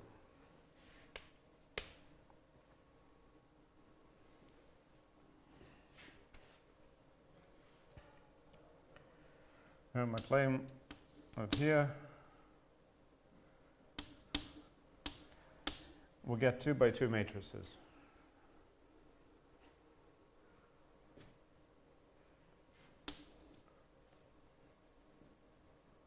And then we basically get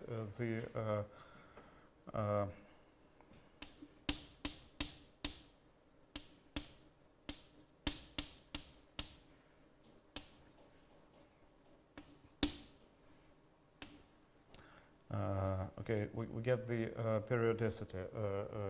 Here we have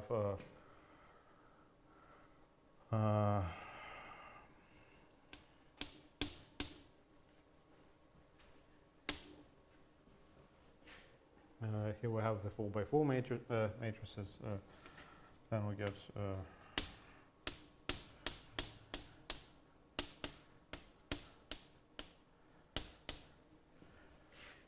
so.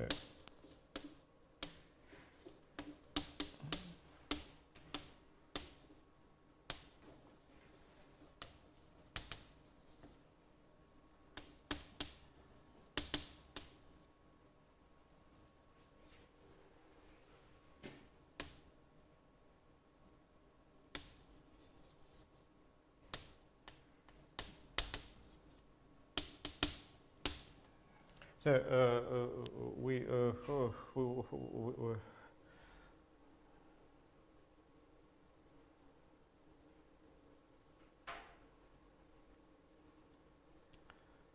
how should I put it? So we get these two by hand, and then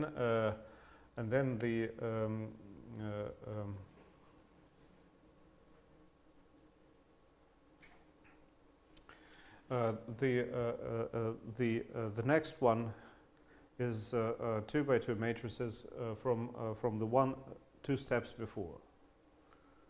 Well, 2x2 matrices of C cross C is the same as 2x2 matrices in C cross 2x2 matrices in C. What is the gradient?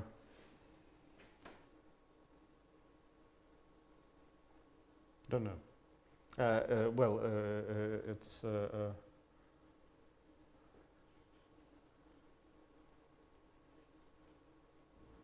well, I don't know if there is a way, if there is a straightforward way to see the grading from here, but maybe there is. Don't know.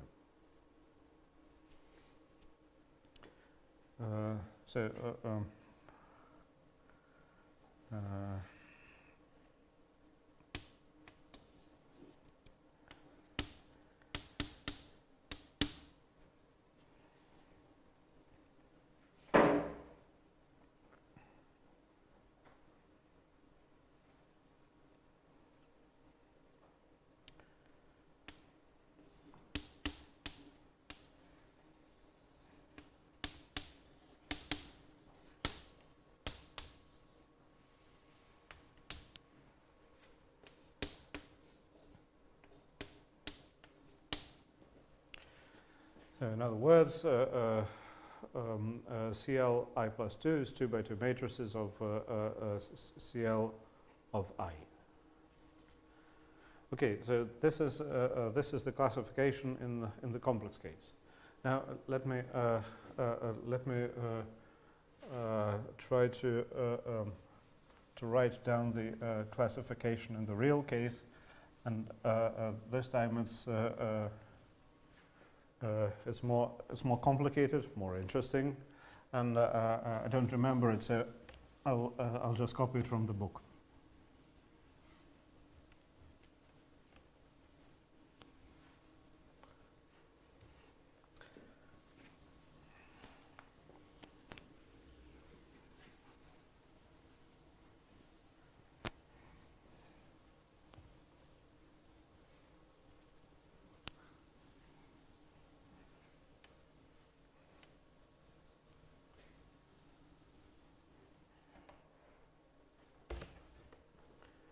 So this was what k equal c, and let's take k equal r. In this case, there are many non-degenerate forms on each v, and these are classified by the number of pluses or equivalently the number of minuses. But let's take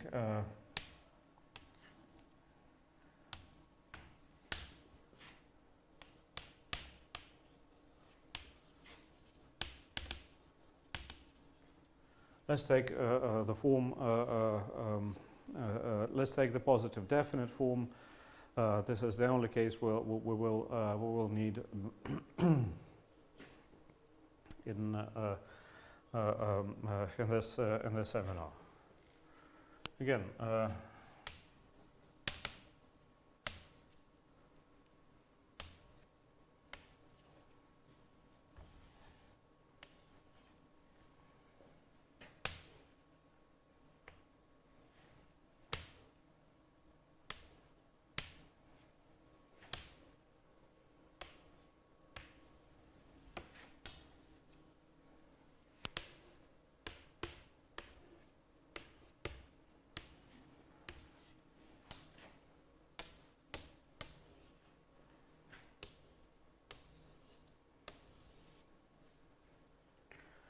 Okay, I will write the answer for 1, 2, 3, 4, 5, and so on.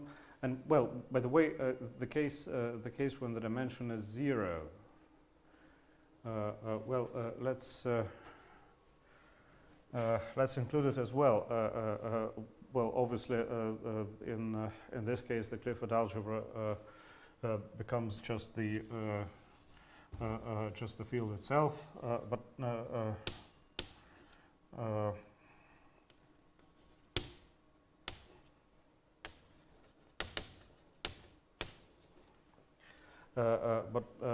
still, this principle still works. We have C of 2 by 2 matrices with coefficients in C. And it's so let's start with 0.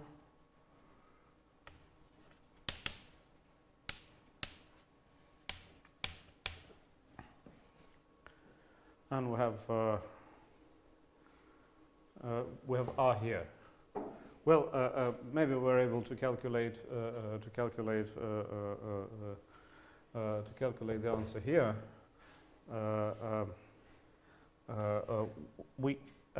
We again have 1 and E, but this time E will square to -1. Okay, E squared plus 1 equals 0.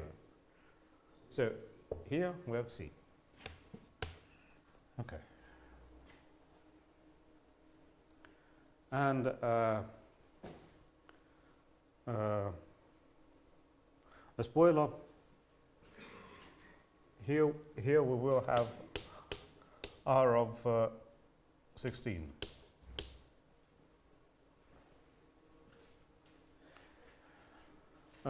But what do we have?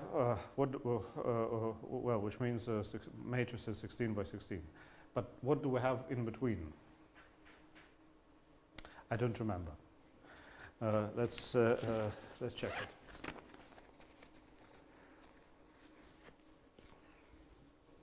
Well, basically, we can sort of guess what we have here. Here we have the quaternions, but then the rest is a mystery. Let's take a look.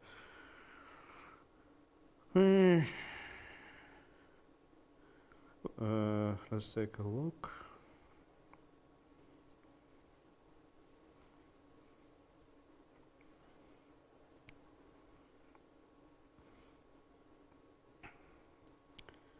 Okay. Okay.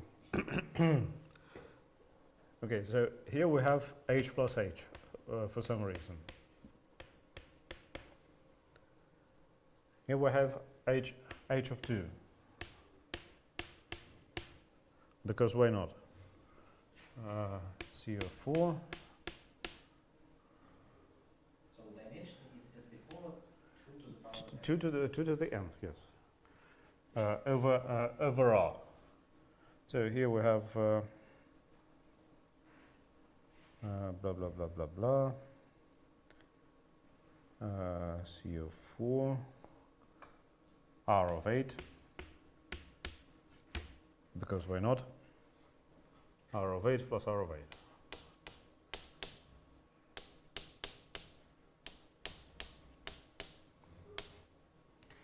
Okay.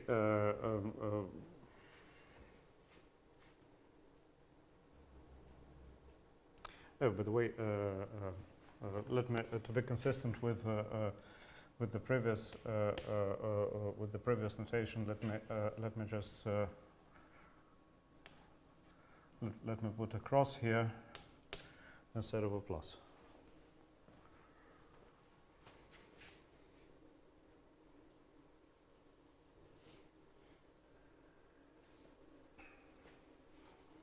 Okay. Now the periodicity is as follows: Ci plus 8 is Cl of I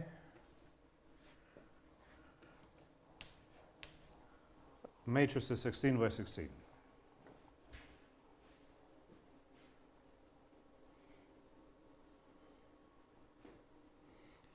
Okay, now let's have a look at those tables. They do resemble very much the Bott periodicity. For example, the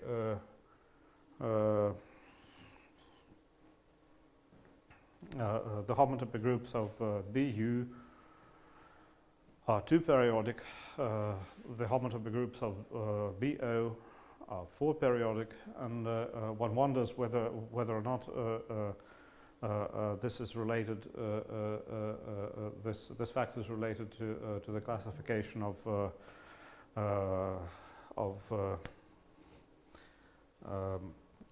the Clifford algebras. And the answer is yes. There is a direct relation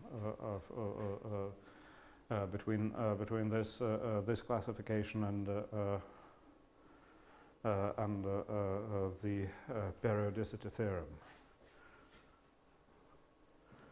And we don't have time to cover this construction, but I will just write the name of the construction.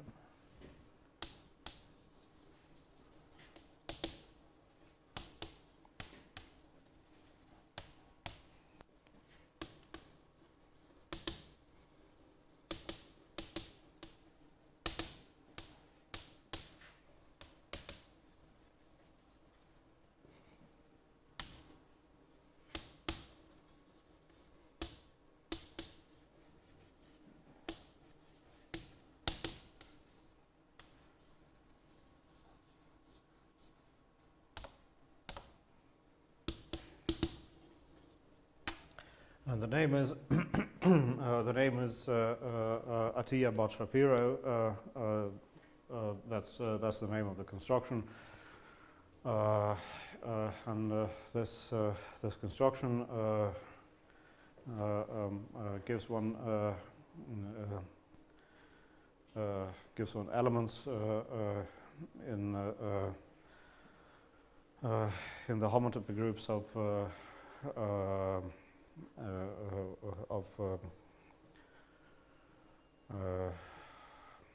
BU and BO, and starting from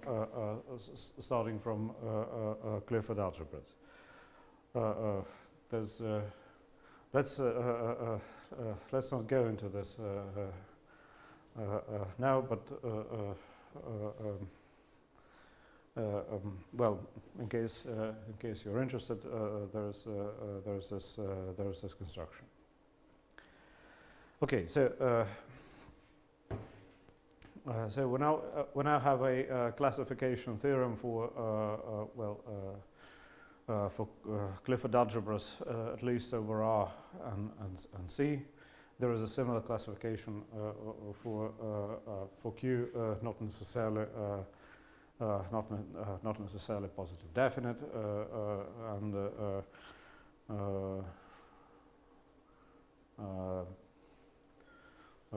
this classification is useful in pseudo-Riemannian geometry, which will which we're not interested in at the moment, because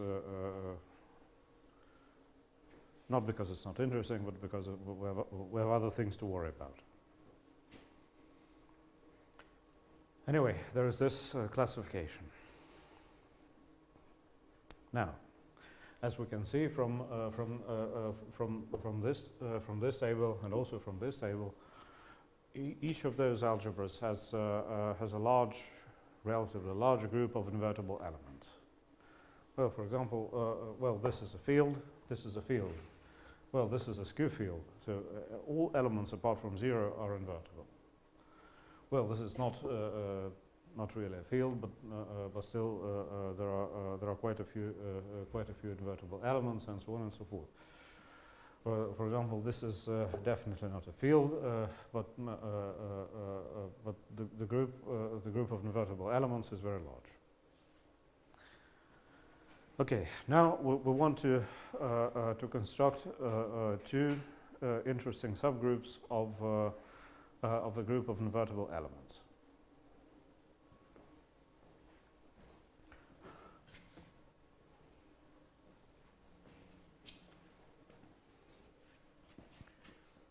Okay, I will.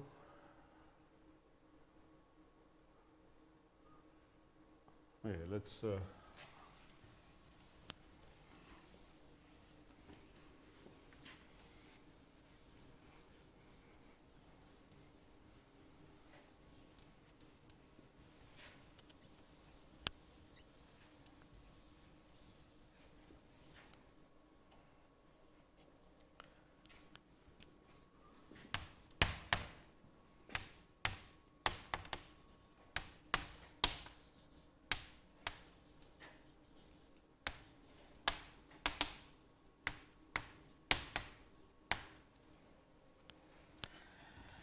Okay, let's define the groups pin and spin. What are those? Well,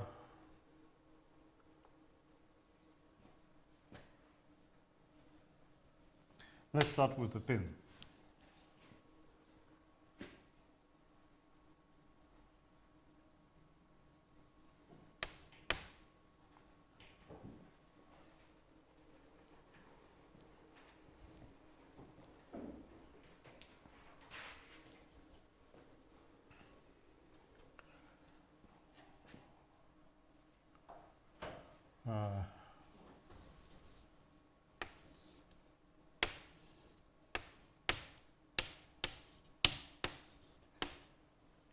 This will be the group of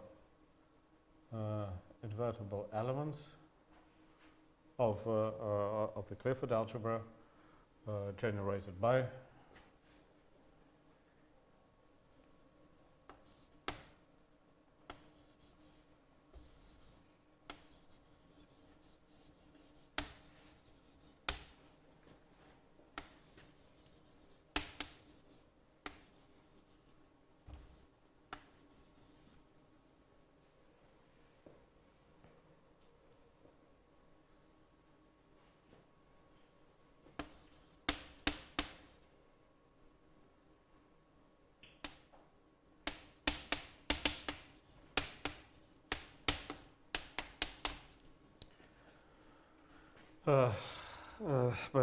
by x inside V, such that Q of x is plus or minus 1. Well, let's see what this means. Well, we have V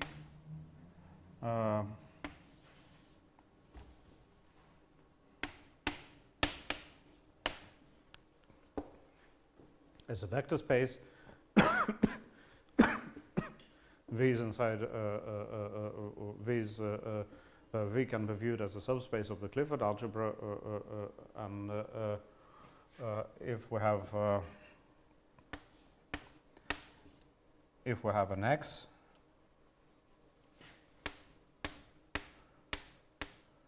such that q of x is not 0, then x times minus 1 over q of x is 1. So every element on which q does not vanish is invertible.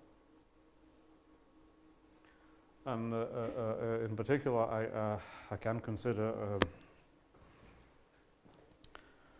the subgroup of CL CL invertible, which is generated by those elements, and this is the group pin.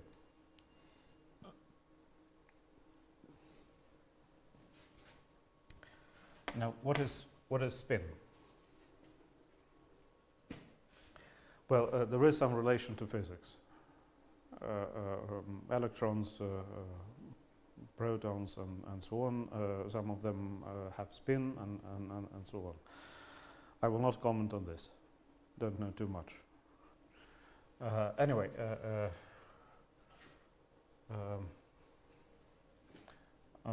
what is this? So this is spin VQ intersected with CL0.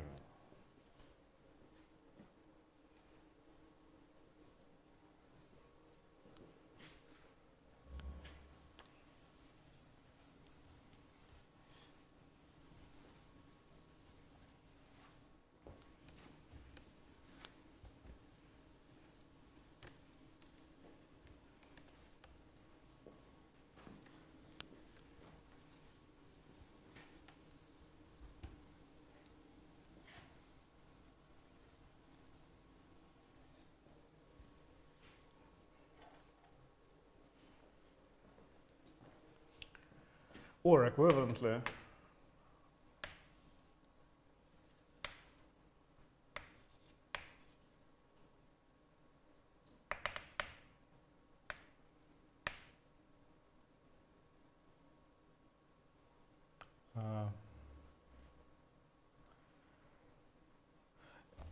it's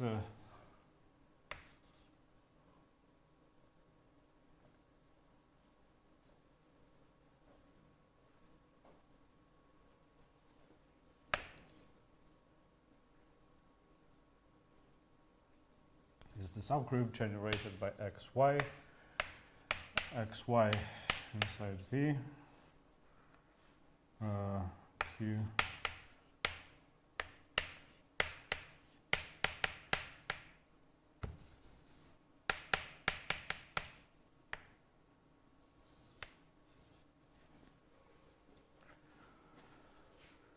The same spin group, that is universal cover of. yes. So this is the universal cover of the orthogonal group. Let's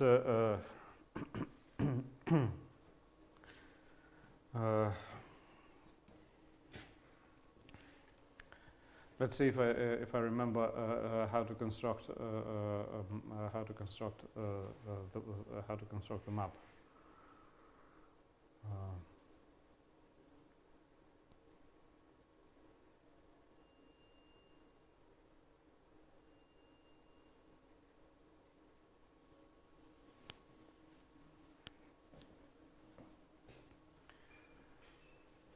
Okay, so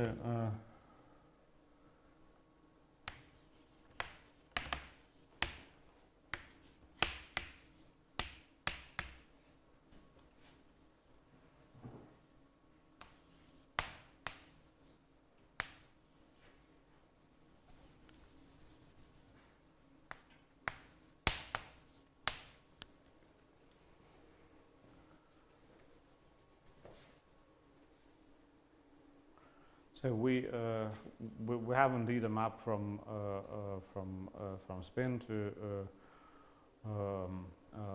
the orthogonal group. And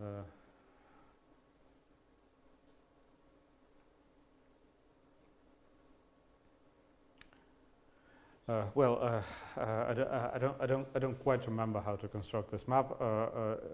It's well.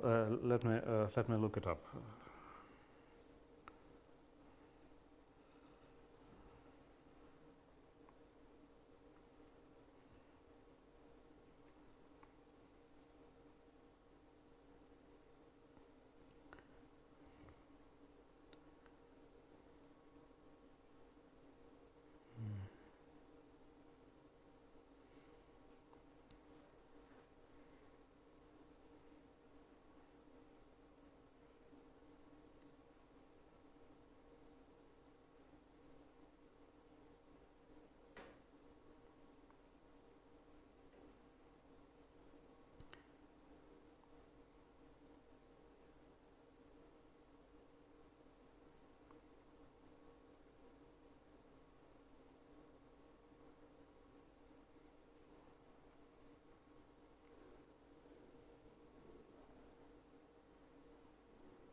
No, well, I wasn't able to find a sensible explanation of this map. All I was able to find was some messy formula. Let's not even mention it here. Anyway, there is this map which is a double cover, at least.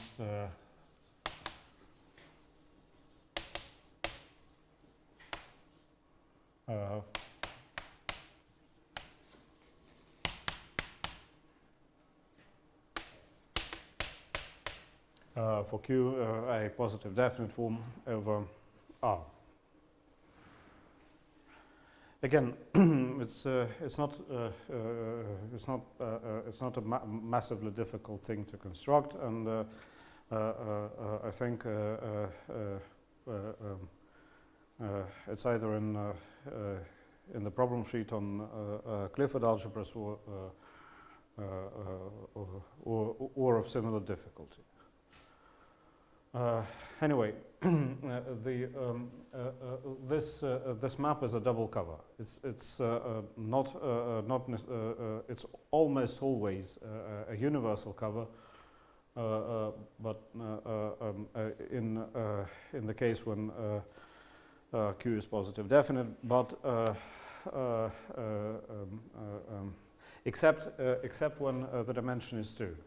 When the dimension is 2, then SO is the circle, spin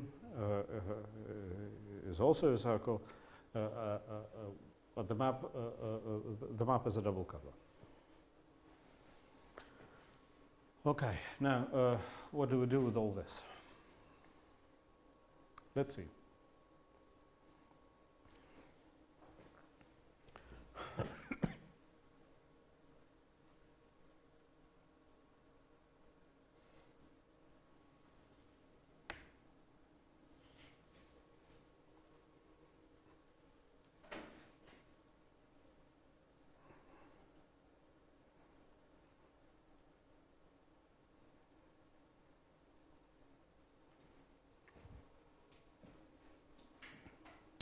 Well, we'll probably need some more facts about Clifford algebras, but let's not worry about them just now.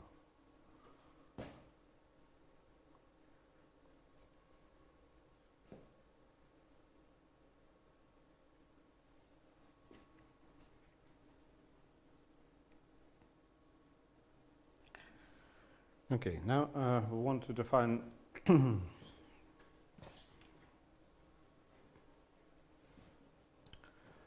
want to define some we want to define operators, but before we do, we need to talk a little about bundles. Okay.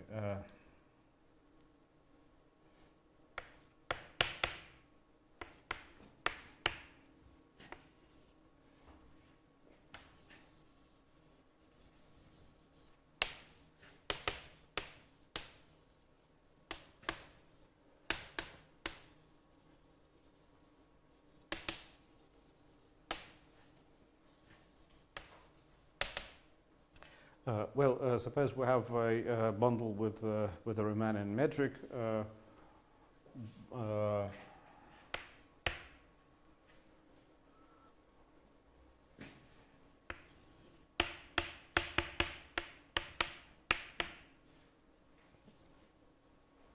Starting from it, we can construct a bundle of Clifford algebras.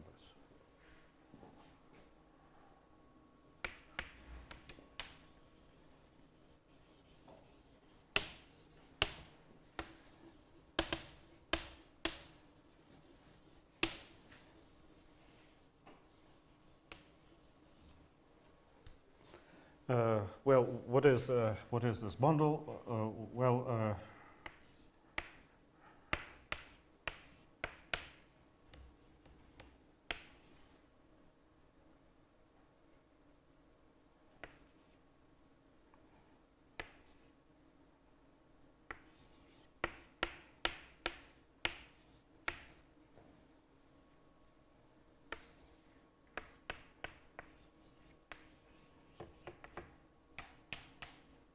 Well, we already know what. Well, we already know something about principal bundles and induced bundles. So we take E.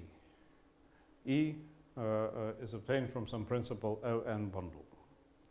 Well, we take the induced bundle of the Clifford algebras, and we get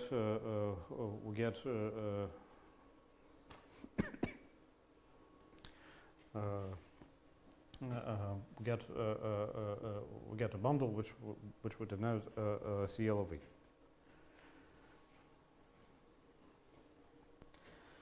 Now I want to do what?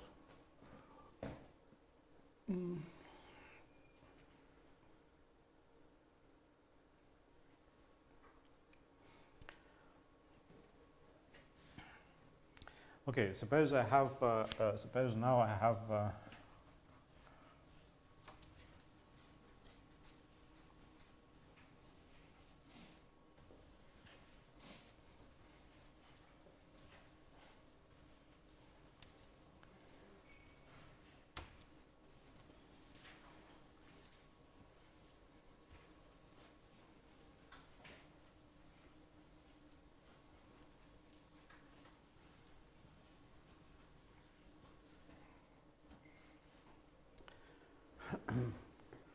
Suppose I have a bundle of modules.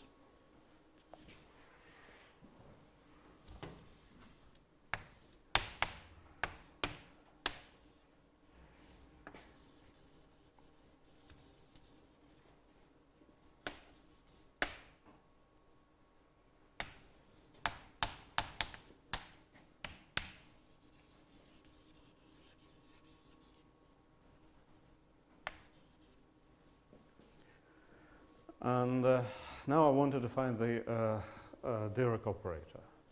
Well, I can't do this yet. Why? Because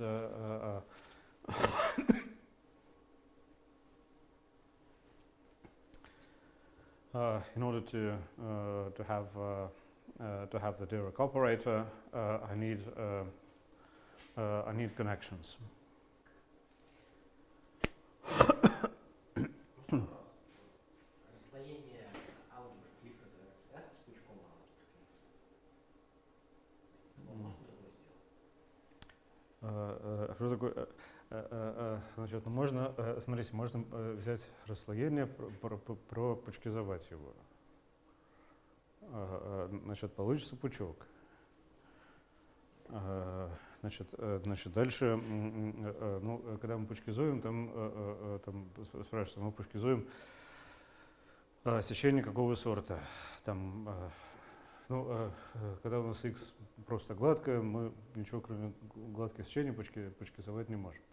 Ну, можем пропучкизовать, если захочется, значит, но если x там какое-нибудь еще там комплексное алгебраическое или голоморфное, то можно там пучкизовать что-то еще, да, получится что-то еще. В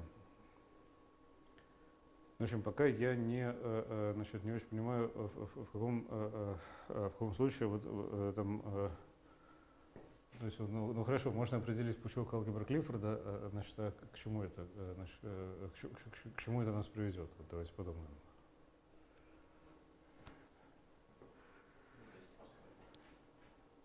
Терминологию хочу понять.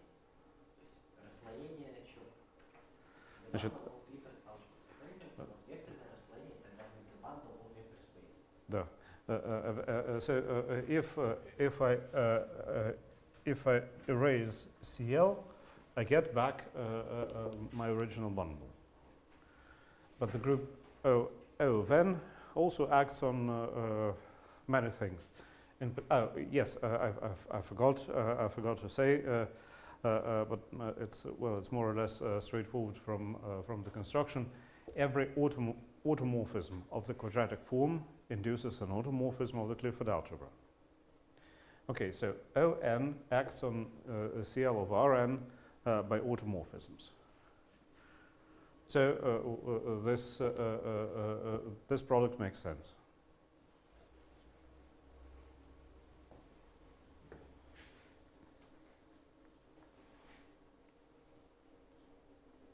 When you write a bundle of CL of what? Yes, so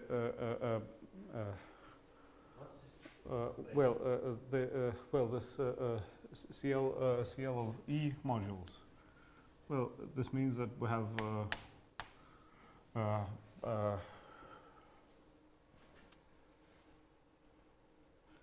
a bundle map CLE.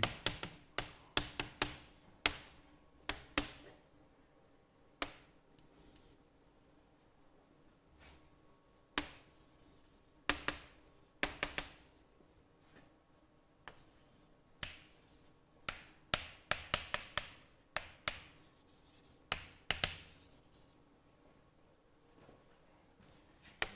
that every fiber is CL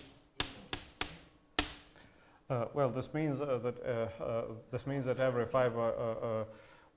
fiber of S is a module over the fiber of CL, and this module structure depends on X in a smooth way.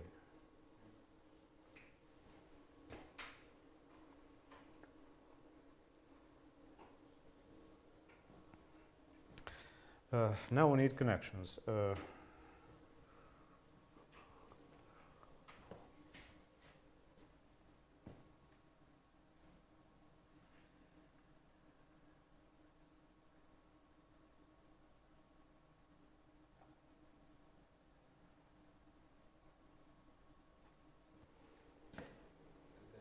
product is over what? Overall, there's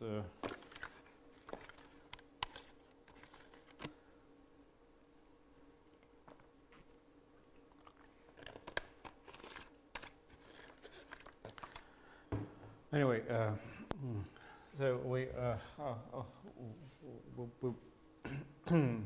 need connections on vector bundles, and there are several ways of thinking about those.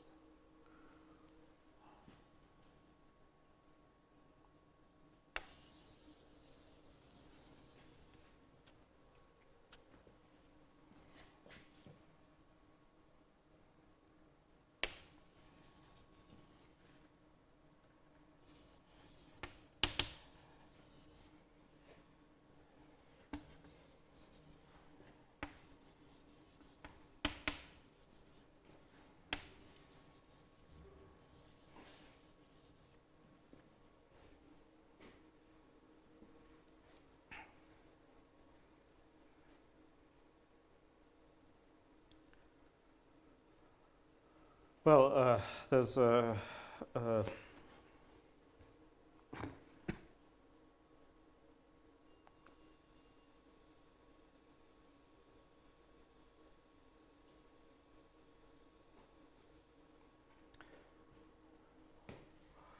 there's one way which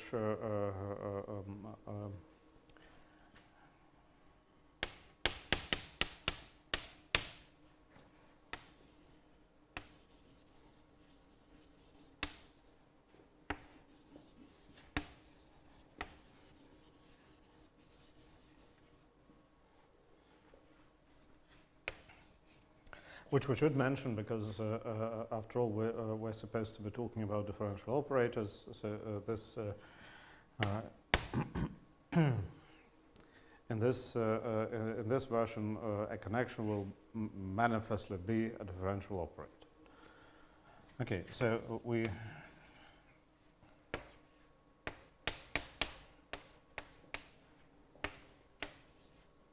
it will not be elliptic, but it will be an operator.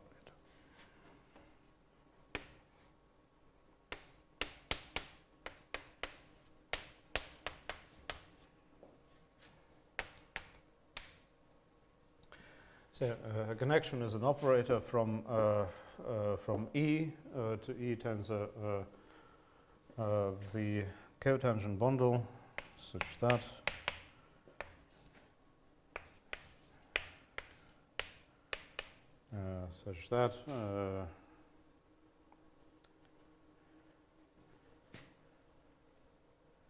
what I have, F S plus blah blah blah blah blah. I want to. Okay.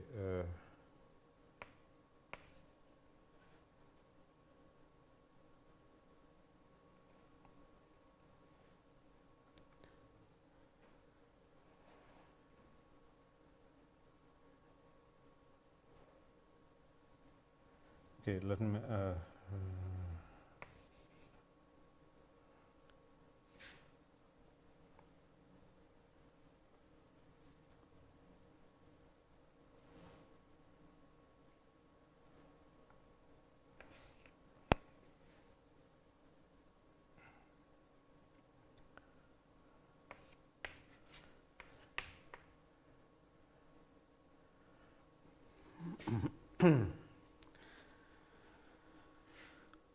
Okay, let me try to show. So I want to have the Maybe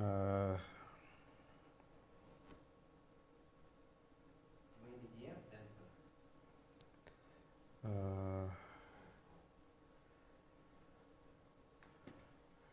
Okay.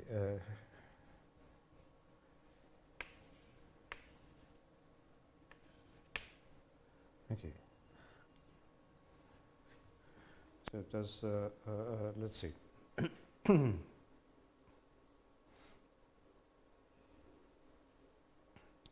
Okay. So S is a section.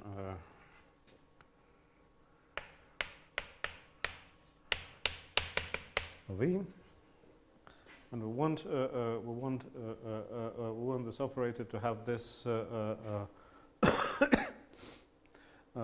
to satisfy this variant of the Leibniz formula. Okay, now let's calculate the symbol.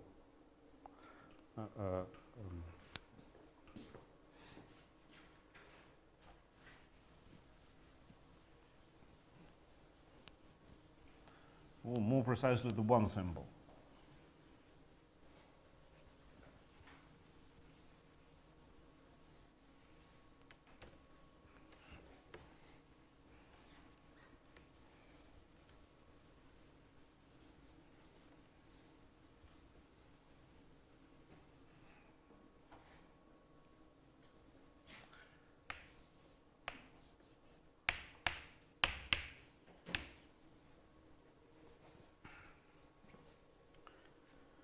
Okay, so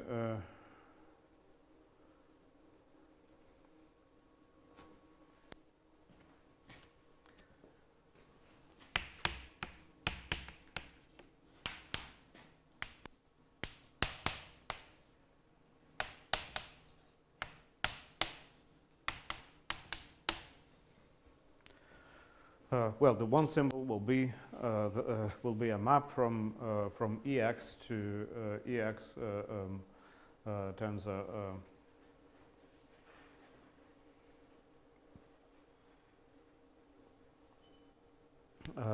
the cotangent space. Now, what is this map going to be?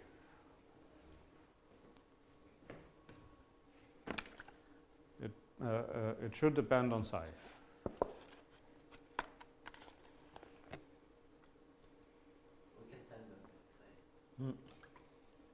Yes. Let's say if it's psi or minus psi. Probably should be plus psi.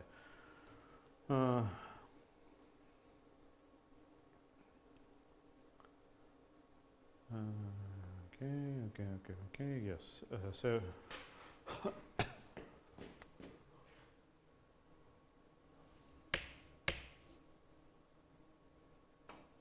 don't know. V goes to V times psi. Okay. Now, well, the operator is not elliptic. It's, I think it's clear. Unless, unless in some degenerate cases. Anyway. Well, because the source and the target have normally have different dimension. Yes, it's injective, but not in general an isomorphism. Well, almost never an isomorphism. But connections are still useful, and so on. Now, starting from this definition, it's easy to manipulate connections, and but it's not particularly clear what connections do.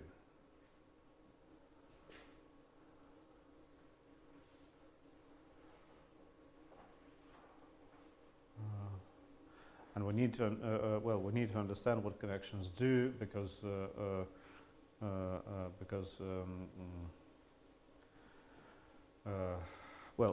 otherwise we'll just get lost in formulas. So this was one interpretation of a connection on a vector bundle. I'll give another interpretation.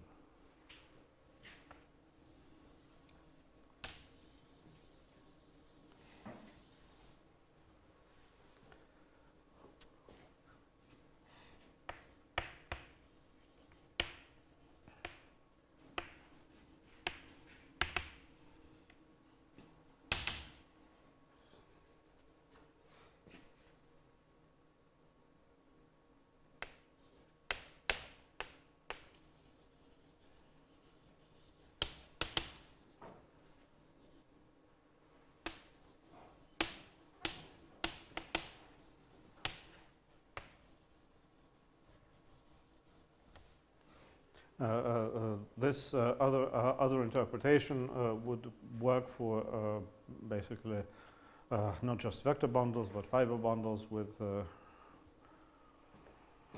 a structure group.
So I require that for every path there should be a diffeomorphism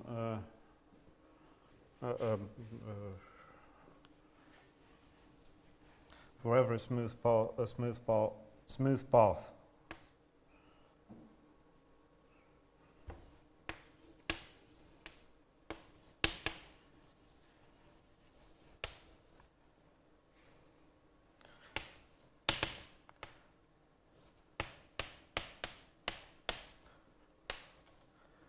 In X, that depend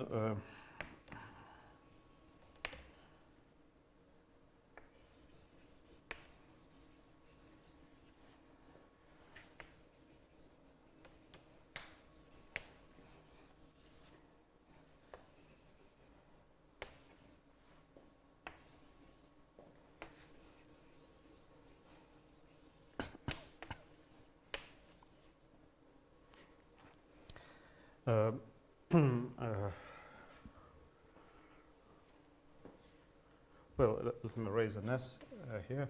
So it's a family of diffeomorphisms, one for each path, and these diffeomorphisms depend smoothly on gamma and belong to G. Now, this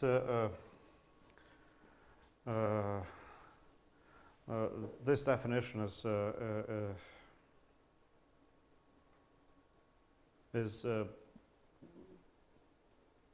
well, it looks a bit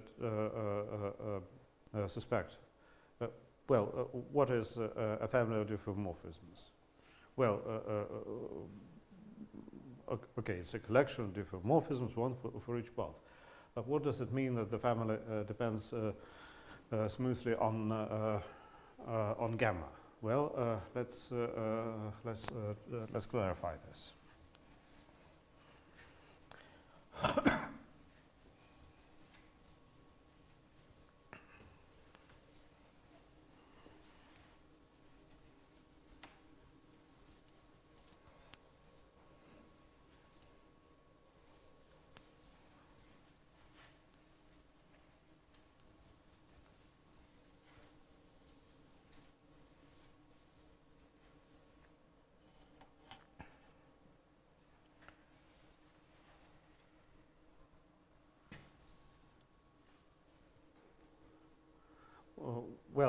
The space of all paths is infinite dimensional. It's an inconvenience.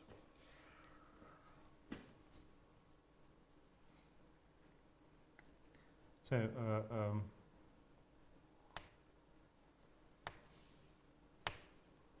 okay, so we have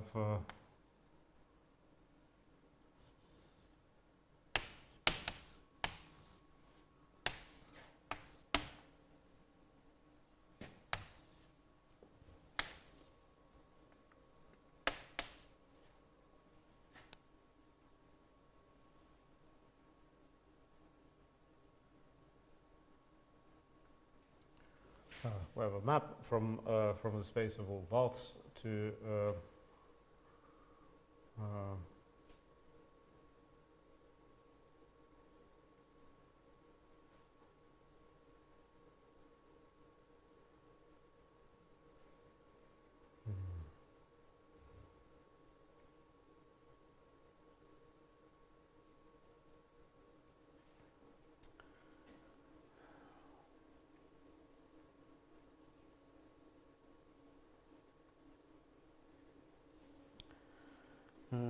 no, so there's okay. I need to think. I need to think more about this definition.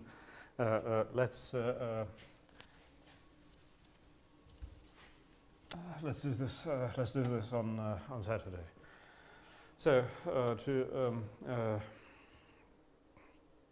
once again, we've seen one definition of a connection. And we want now to understand what a connection does. And here is a hand-waving explanation. I will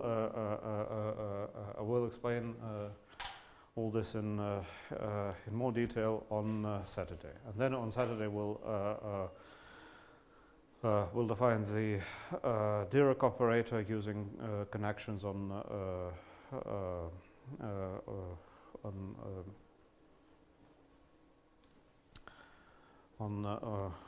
Clifford bundles and other types of bundles, and then we'll basically calculate the index of the Dirac operator in one particular example, and this example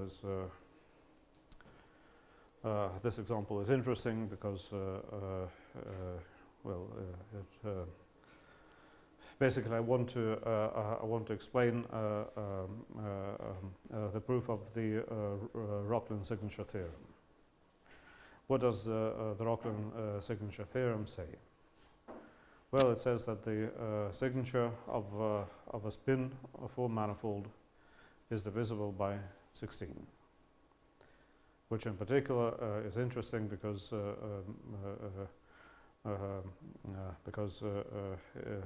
it implies that the E8 manifold is not has no smooth structure. Anyway, we'll talk about all this on Saturday, and I suggest we meet on Saturday at the same link at the same time.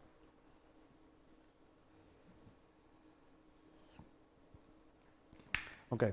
Are there any questions? Is it, I mean, we can say that E8s, they don't have a smooth structure with index. And then last semester we proved this by surgery index sequences. Is there a relationship between index and surgery? Or they're just... Well, there's everything is related to everything else. Yes, well, there's some relation, but it's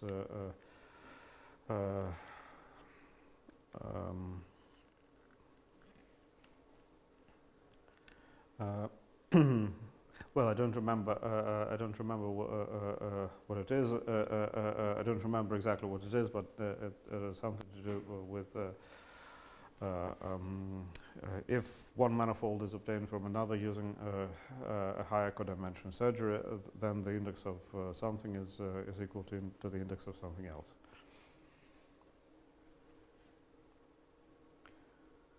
Okay, are there any more questions? Okay, then we'll turn this off.